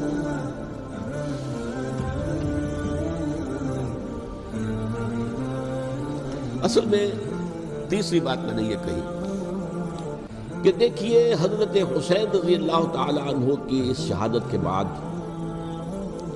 اس کے بعد واقعہ حرہ بھی ہوا، جو واقعہ کربلا سے بھی بعض اعتبارات سے زیادہ بھیانک اور زیادہ گھناؤنا واقعہ بنو امیہ کی تاریخ ہے، جس کو لوگ جانتے ہی نہیں. مدینہ کے کچھ لوگوں نے بغاوت کی اور انہوں نے اس کے خلاف فوج بھیجی، اور فوج کو جو مدینہ فتح کر لیا، 3 دن کے لیے حلال کر دیا. جو چاہو کرو، یہاں جسے چاہو مارو، جسے چاہو لوٹو، جس کا گھر چاہو برباد کرو، جس عورت کو چاہو ریپ کرو. اور یہ مدینہ النبی کے اندر ہوا. تو کاٹ کھانے والی ملوکیت کے اندر بہت سے واقعات ہوئے. عبداللہ ابن زبیر کھڑے ہوئے، انہوں نے حکومت قائم کی تھی، لیکن یہ کہ وہ تو 6 سال کے لیے کامیاب بھی رہے، ایک حکومت قائم کی، بنو امیہ کے ہاتھ پر بیٹھ نہیں کی. بالآخر ان کی حکومت بھی ختم ہوئی. پھر حضرت زید کھڑے ہوئے، انہوں نے بغاوت کی، وہ بھی ناکام رہ گئے. پھر بنو عباس میں کھڑے ہوئے حضرت نفس زکیہ، حضرت حسن رضی اللہ تعالیٰ عنہ کی اولاد میں سے، وہ بھی ناکام ہو گئے، شہید ہو گئے. پھر یہ سمجھ لیا گیا کہ اب یہ جہاں تک 6ٹی منزل ہے وہ تو دوبارہ تعمیر نہیں ہو سکتی. یہ تو جس کی لاٹھی اس کی بھینس، جس کے پاس طاقت ہوگی اس کی حکومت، جس کا قبیلہ زیادہ قوی ہوگا، جس قبیلے میں زیادہ عصبیت ہوگی، مضبوط ہوگا، متحد ہوگا، طاقتور ہوگا، اسی کی حکومت ہوگی. البتہ اس کے نیچے لوگوں کے اخلاق کی اصلاح کرو. صوفیاء کرام نے وہ کام اپنے ذمے لیا، اور بالکل وہی کام ہے کہ جو ائمہ اہل بیت کرتے رہے. حضرت حسن کی اولاد میں پھر حضرت علی بن حسین رضی اللہ عنہ، حضرت حسین کی اولاد میں پھر امام محمد باقر، امام محمد جعفر صادق، اور اس کے بعد بھی 5 اور. کسی نے بغاوت کی. جیسے علماء کرام کام کر رہے تھے اور جیسے صوفیاء کرام کام کر رہے تھے، ایسے ہی وہ مسلمانوں کی علمی تربیت، روحانی تربیت و تزکیہ کر رہے تھے. کسی نے حکومت کو چیلنج نہیں کیا. نوٹ کر لیجیے اس بات کو۔ حضرت علی نے بھی چیلنج نہیں کیا تھا، حضرت حسن نے چیلنج نہیں کیا، خود صلح کر لی۔ تو ائمہ اہل بیت جو 12 یہ گنتے ہیں، جن میں سے آخری جو ہے حضرت مہدی کو تو ابھی ظاہر ہونا ہے، ان کے عقیدے کے مطابق وہ روح پوش ہے، وہ ظاہر ہوں گے۔ لیکن 11 حضرات کے بارے میں یہ کہ حضرت حسین کے سوا کسی نے بھی چیلنج نہیں کیا موت کے مغالطے، اور حضرت حسین نے بھی اس مغالطے پر کیا کہ کوفی ساتھ دیں گے، اور یہ موقع ہے کہ یہ جو چھٹی منزل اسلام کی گر گئی ہے اسے دوبارہ تعمیر کر دیا۔ انہوں نے خلافت کا دعویٰ نہیں کیا تھا، یہ انہیں عوام کو مغالطے میں مبتلا کیا گیا کہ یہ خلافت کا مدعی ہو کر سامنے آیا۔ جیسا کہ میں نے آپ سے کہا تھا، امیر معاویہ نے حضرت علی کے عہد خلافت میں کبھی خلافت کا دعویٰ نہیں کیا، مدعی خلافت نہیں تھے وہ تو یہ کہتے تھے کہ قاتلان حسین جو ہے، قاتلان عثمان کو سزا دو، قصاص دو، بس۔ اسی طرح حضرت حسین نے بھی، اب دیکھیے اس ضمن میں اس میں کوئی شک نہیں ہے، حضرت حسین رضی اللہ تعالی عنہ کی جو شہادت ہوئی ہے، ان کے ساتھیوں کی، اعزاء و اقارب کی، تاریخ انسانی میں یہ عزم، ہمت، شجاعت، مثابرت، صبر، استقلال، استقامت، اس کی بہت روشن مثال، بہت روشن مثال ہے، بہت روشن مثال۔ لیکن اس سے تاریخ کی رفتار پر کوئی اثر نہیں۔ وہ جو ملوکیت آ گئی تھی وہ اور گہری سے گہری ہوتی چلی گئی۔ واقعہ کربلا کے بعد تو واقعہ ہرمزہ میں نے گنوا دیا، اس سے زیادہ تو میرے خیال میں کہ اور ہمارے لیے لائق شرم جو ہے وہ واقعہ ہے ہی نہیں اس پہلو سے۔ لیکن حضرت حسین کا ایک، اب ان کو یہ کہ میں مطلب یہ کہ اگر میں ان کے ہاتھ پر بیعت کر لیتا ہوں جو کہ اس وقت سامنے موجود تھے، کہ یزید کی بیعت تمہارے ہاتھ پر کرتا ہوں، تو گویا کہ اپنے آپ کو سرنڈر کر دیتے ہیں۔ وہی خطرہ جو امیر معاویہ کو تھا کہ مجھے وہ تو پہنچنے بھی نہیں دیں گے علی تک رضی اللہ تعالیٰ عنہ، اور مجھے پہلے ہی شہید کر دیں گے۔ یہی خطرہ حسین کو تھا رضی اللہ تعالیٰ عنہ کہ مجھے یزید تک پہنچنے نہیں دیں گے، پہلے قتل کر دیں گے۔ اور ویسے بھی یہ ایک شرافت، مروت اور حمیت اور غیرت اور عزت نفس کا تقاضا بھی تھا کہ بھائی معاملہ ہے یزید کا، میرا مجھے وہاں جانے دو، اللہ اللہ خرص، یو کین اسکورٹ می، میرے دائیں بائیں چلو تاکہ میں کہیں اور بھاگ نہ جاؤں تمہارے خیال میں، مجھے وہاں پہنچا دو، میں وہاں پہ جا کر سے معاملہ کر لوں۔ لیکن انہوں نے قتل کیا، اصل قاتلان کوفی وہی سبائی۔ البتہ یہ ہے کہ اس واقعے کی جو یادگار ہے اس میں کوئی شک نہیں ہے کہ اس نے مسلمانوں میں سے ایک گروہ کے دل میں قربانی اور شہادت کا جذبہ بہت پیدا کیا، اس میں کوئی شک نہیں۔ اور جس طریقے سے کہ عاشورہ محرم میں یاد منائی جاتی ہے، جس طریقے سے اس نے اہل تشیع کے اندر قربانی کا جذبہ بے انتہا پیدا کیا، اگرچہ وہ جذبہ بروئے کار نہیں آتا، اس لیے کہ ان کے ہاں یہ عقیدہ ہے، یہ طے ہے کہ جب تک حضرت مہدی ظاہر نہیں ہوں گے ہم کسی کے خلاف بغاوت نہیں کریں گے۔ یہ پوری تاریخ میں ان کا معاملہ رہا، تمام جو ہے ائمہ اہل بیت کا معاملہ رہا، جب تک مہدی نہیں آتے keep sitting and keep waiting, wait and see, that's all. یہ تو خمینی صاحب نے کیا ہے، آیت اللہ خمینی صاحب نے، کہ انہوں نے یہ ایران کے شیعوں کو باور کرایا کہ بھائی جب آئیں گے حضرت مہدی آ جائیں گے، لیکن ہم اب ہاتھ پر ہاتھ رکھ کر بیٹھے رہیں، باطل کو چیلنج بھی نہ کریں، ہمیں کچھ تو کرنا چاہیے، وہ ہاتھ پاؤں ہلانے چاہیے، اور کچھ نہیں تو مہدی کا راستہ جو ہے صاف کرنا چاہیے، تمہید کرنی چاہیے، ان کے راستہ ہموار کیا جائے۔ تو یہ ان کی بڑی عظمت ہے آیت اللہ خمینی صاحب کی کہ اہل تشیع ایران کے جو ہے ان سے انہوں نے یہ بات منوا لی کہ ہم بالکل انرٹ نہیں بیٹھے رہیں گے، بلکہ اب انہیں نائب امام قرار دے کر اور ولایت فقیہ کے فلسفے کے حوالے سے، یہ دو چیزیں ان کی جو ہیں بنیادی فلسفے کی ہیں، وہ اس وقت میرا موضوع نہیں ہے، انہوں نے عوام کو ایسا کھڑا کیا ہے کہ 20,000 سے لے کر 30,000 کے درمیان انسانوں نے جانے دی، عورتوں کے جلوس نکلے، شیرخوار بچہ گود میں ہے عورت کو اور گولی کھا رہی ہے، مر رہی ہے کہ نہیں۔ اب سوچئے زندگی کتنی عزیز ہوتی ہے، اور شیرخوار بچے کے لیے ماں کی جو زندگی ہے، اس ماں کو اپنی زندگی کتنی عزیز تر ہوگی کہ اپنے لیے نہیں تو اس بچے کے لیے مجھے جینا ہے، لیکن نہیں، گولیاں کھائیے نا گریے۔ یہ جذبہ انہی میں ہے۔ واقعہ یہ ہے کہ اہل سنت کے اندر یہ جذبہ نہ ہونے کے برابر ہے، یہ میں واشگاف الفاظ میں کہہ رہا ہوں۔ پورے عالم اسلام میں صرف شیعہ ایران ایسا نکلا ہے کہ جس نے بادشاہت کا خاتمہ کیا. باقی سعودی عرب میں بادشاہت بیٹھی ہوئی ہے، ڈٹ کر بیٹھی ہوئی ہے. اربوں ڈالر کا ایک ایک محل بنتا ہے ان بادشاہوں کا، اور سنی سن کوئی حرکت نہیں. وہ تو اب جو حرکت ہو رہی ہے وہ اینٹی امریکن حرکت ہے جو ہو رہی ہے. در حقیقت وہ مسئلہ بالکل دوسرا ہے جو اس وقت ہو رہا ہے، لیکن یہ کہ عالم اسلام میں کوئی تحریک ایسے نہیں اٹھی. یہ اہل تشیع میں ہے جو بالکل استثنائی بات ہے کہ انہوں نے جو ہے ایسا بادشاہ جس کو کہا جاتا تھا کہ اس کا جو اسلحہ خانہ ہے وہ ایشیا میں سب سے بڑا اسلحہ خانہ ہے، جو 2500 سالہ پرانی جو ایک عظمت تھی ایران کی، اس کو دوبارہ تازہ اور زندہ کرنا چاہتا تھا. 2500 سالہ برسی اس نے منائی تھی، اس کے لیے ایک شہر آباد کیا تھا کہ خسرو یا سائرس یا ذوالقرنین قرآن مجید کی اصطلاح میں اس کی یادگار بنائی تھی. اور وہ سوچ رہا تھا کہ وہی عظمت دوبارہ ایران کی ہوگی جو کہ خسرو کے زمانے میں تھی، جس کا قرآن مجید میں سورہ کہف کے اندر ذکر ہے. مشرقی فتوحات، مغربی فتوحات، شمالی فتوحات. تو وہ بادشاہ ہے، اس کو بھاگنا پڑا قربانی کی وجہ سے. تو یہ جو ہے واقعہ کربلا نے، اس میں کوئی شک نہیں ہے کہ ایک ایسی مشعل روشن کی ہے جس کو کہ ہر شخص کو دیکھنا چاہیے. یہ بھی انسان، جیسے کہ اقبال نے ایک شعر کہا تھا غالب کے لیے، فکر انسان پر تیری ہستی سے یہ روشن ہوا ہے، پرے مرغ تخیل کی رسائی خاک ہو جا. تو فکر انسان پر حضرت حسین کی قربانی سے یہ واضح ہوا ہے کہ انسان کس حد تک جا سکتا ہے قربانی دینے کے لیے اپنے کسی مقصد کے لیے. مقصد ان کا جو تھا، میں نے اسی لیے آیت پڑھی تھی، معاذ اللہ ثم معاذ اللہ. میں ایک آخری بات جو کہہ رہا ہوں وہ نوٹ کر لیجئے. ایک خاص انتہائی نقطۂ نظر کے عام کیے جانے کی وجہ سے سنیوں میں بھی ایک انتہائی رد عمل پیدا ہوا ہے. ایکسٹریم رائٹسٹ سنی سے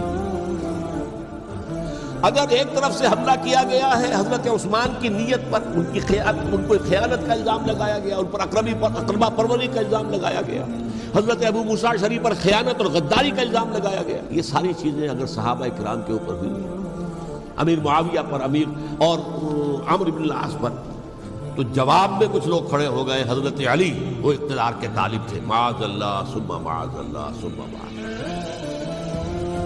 یہ اہل سنت کا موقف تھا.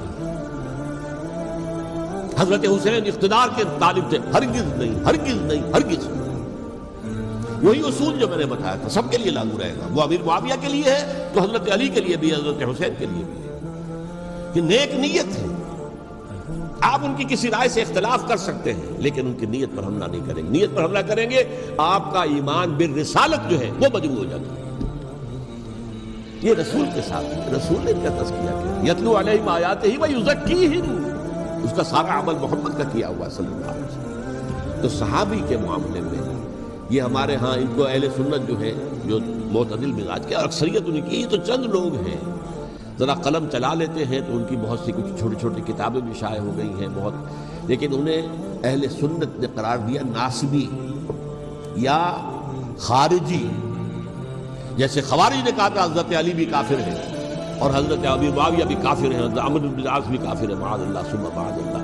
ایسے ہی کچھ لوگ حضرت حسین پر بھی الزام لگاتے ہیں کہ اقتدار کی ہوس اور طلب کے اندر انہوں نے یہ سارا سفر کیا تھا، اور بس یہ ہے کہ وہ جو بازی تھی وہ ہار گئے. اللہ اللہ خیر صلی اللہ، اس سے آگے کیا ہے معاملہ؟ نہیں، معاذ اللہ ثم معاذ اللہ. اسی لیے میں نے آیت آج جو پڑھی تھی ایک اور جو بہت بظاہر آپ کو معلوم ہوئی ہوگی، غیر متعلق ہے میرے آج کے عنوان سے، تلک الدار الآخرۃ نجعلها للذین لا یریدون علوا فی الارض ولا فسادا.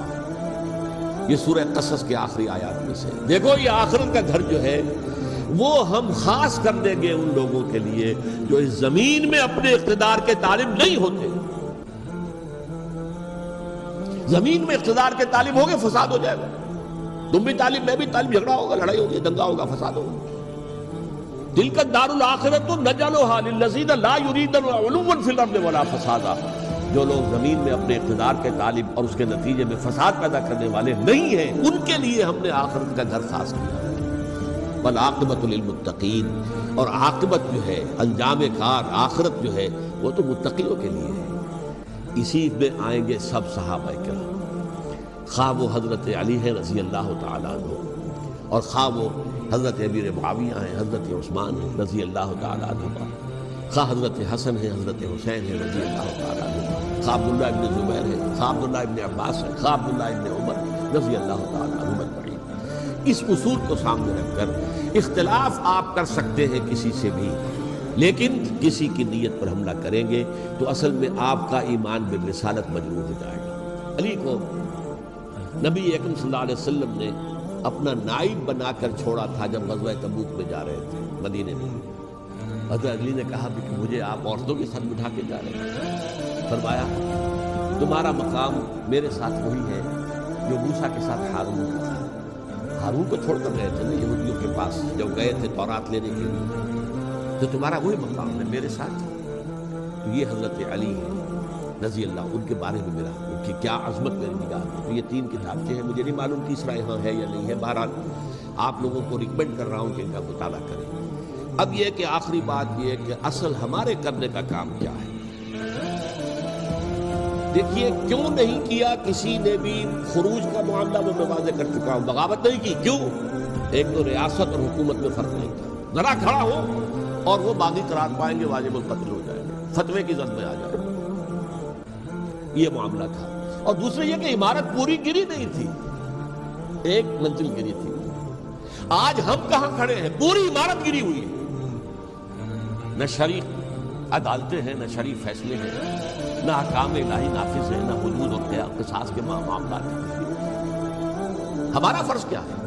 حضرت حسین کی مدح کرتے رہیے، تعریف کرتے رہیے، صحابہ کرام کی مدح کرتے رہیے، مدح صحابہ، اس کے لیے مجلسیں قائم ہو رہی۔ بھائی کر کیا رہے ہو؟ تھے تو آبا وہ تمہارے ہی، مگر تم کیا ہو؟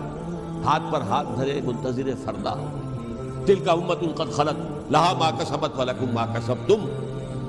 وہ تو ایک امت تھی جو چلی گئی، اللہ کے ہاں پہنچ گئی۔ جو کچھ انہوں نے کمایا وہ ان کے لیے، تمہارے لیے نہیں ہے۔ تمہارے لیے وہ ہوگا جو تم کماؤ۔ ہمارے لیے راستہ اب یہی ہے کہ خلافت راشدہ کے مکمل نظام کو اثر نو قائم کرنے کے لیے منہج انقلاب نبوی کو اختیار کریں۔ میری کتاب اس پر، کیسٹس اس پر، آڈیو کیسٹ، ویڈیو کیسٹ، سی ڈیز، نہ معلوم ڈی وی ڈی، سب کچھ موجود۔ سیرت النبی پر تو میں عرض کر چکا ہوں، فلسفہ سیرت النبی سمجھنا ہے تو میری کتاب پڑھیے، ورنہ سیرت النبی آپ پڑھ لیں گے، واقعات معلوم ہو جائیں گے، فلسفہ سیرت سامنے اس کا آپ مطالعہ کریں گے میری کتاب سے۔ اور دوسرے یہ کہ یہ خلافت قائم کرنے کے لیے جو جد و جہد ہم کر رہے ہیں، تحریک خلافت پاکستان، جس کا میں داعی ہوں ادنا سا، وہ تنظیم نہیں ہے، میں اس کا امیر نہیں ہوں، وہ ایک تحریک ہے۔ جیسے تحریک پاکستان کہلاتی تھی، جس کی تنظیم تھی مسلم لیگ، پارٹی کا نام مسلم لیگ تھا، لیکن تحریک پاکستان، اس طرح تحریک خلافت پاکستان وہ ہم نے چلائی ہے تنظیم اسلامی کے تحت۔ یہ خلافت جب پہلی چلی تھی آج سے 84 سال قبل، نومبر 1921 میں خالد دینا ہال میں وہ مقدمہ چلا تھا، جس کے نتیجے میں بڑے بڑے جو لیڈر تھے ہمارے، مولانا محمد علی جوہر اور مولانا حسین مدنی اور مولانا ابوالکلام آزاد، ان سب کو 2 سال کی قید کی سزا سنائی، بغاوت، مقدمہ بغاوت، یہ خالد دینا ہال تھا۔ اسی میں سن 91 یا 92 میں میں نے 3 دن تقریریں کی تھی، جن میں آج سے پھر میں 3 تقریریں کرنے والا ہوں، ایک آج شام کو، ایک کل شام کو رات 9 بجے، آج بھی کل بھی، ایک پرسوں اتوار کی صبح کو 10 بجے ہے کیا 11 بجے۔ تو ان میں آپ حضرات شرکت فرمائیں، تاکہ اصل جو ہمارے کرنے کا کام ہے، تاریخ کو بھی سمجھنا چاہیے، تاریخ کے عوامل کیا ہیں، کیا پس پردہ عوامی کار فرماتے ہیں، کیا کسی شے کی اصل حقیقت ہے، وہ سمجھنا چاہیے۔ لیکن یہ ہے کہ اس اعتبار سے میں نے جب یہ لفظ استعمال کیا تھا اس مذاکرے میں، لپ سروس، کہ یہ ہم صرف لپ سروس کرتے رہے، مدح کے بیان کرتے رہے، منقبت بیان کرتے رہے، حضور کی نعتیں کہتے رہے، اس سے تو بات نہیں بنے گی جب تک کہ وہ فرض منصبی شہادت علی الناس کا جو ہمارے ذمے ہے بحیثیت امت محمد صلی اللہ علیہ وسلم، اس کو ادا نہ کریں۔ مجھے خوشی ہے کہ اس کی بھی تائید دونوں حضرات نے کہ ہاں یہ لپ سروس کا معاملہ، اللہ تعالی حضرت حسین کے نقش قدم پر چلتے ہوئے، بلکہ اصل میں تو ہمارے لیے اسوہ رسول ہے محمد صلی اللہ علیہ وسلم، اس پر چلتے ہوئے ہم پاکستان میں اسلام کا نظام خلافت قائم کرنے کی جدوجہد کریں۔ اقول قولی ھذا واستغفر اللہ لی ولکم ولسائر المسلمین والمسلمات۔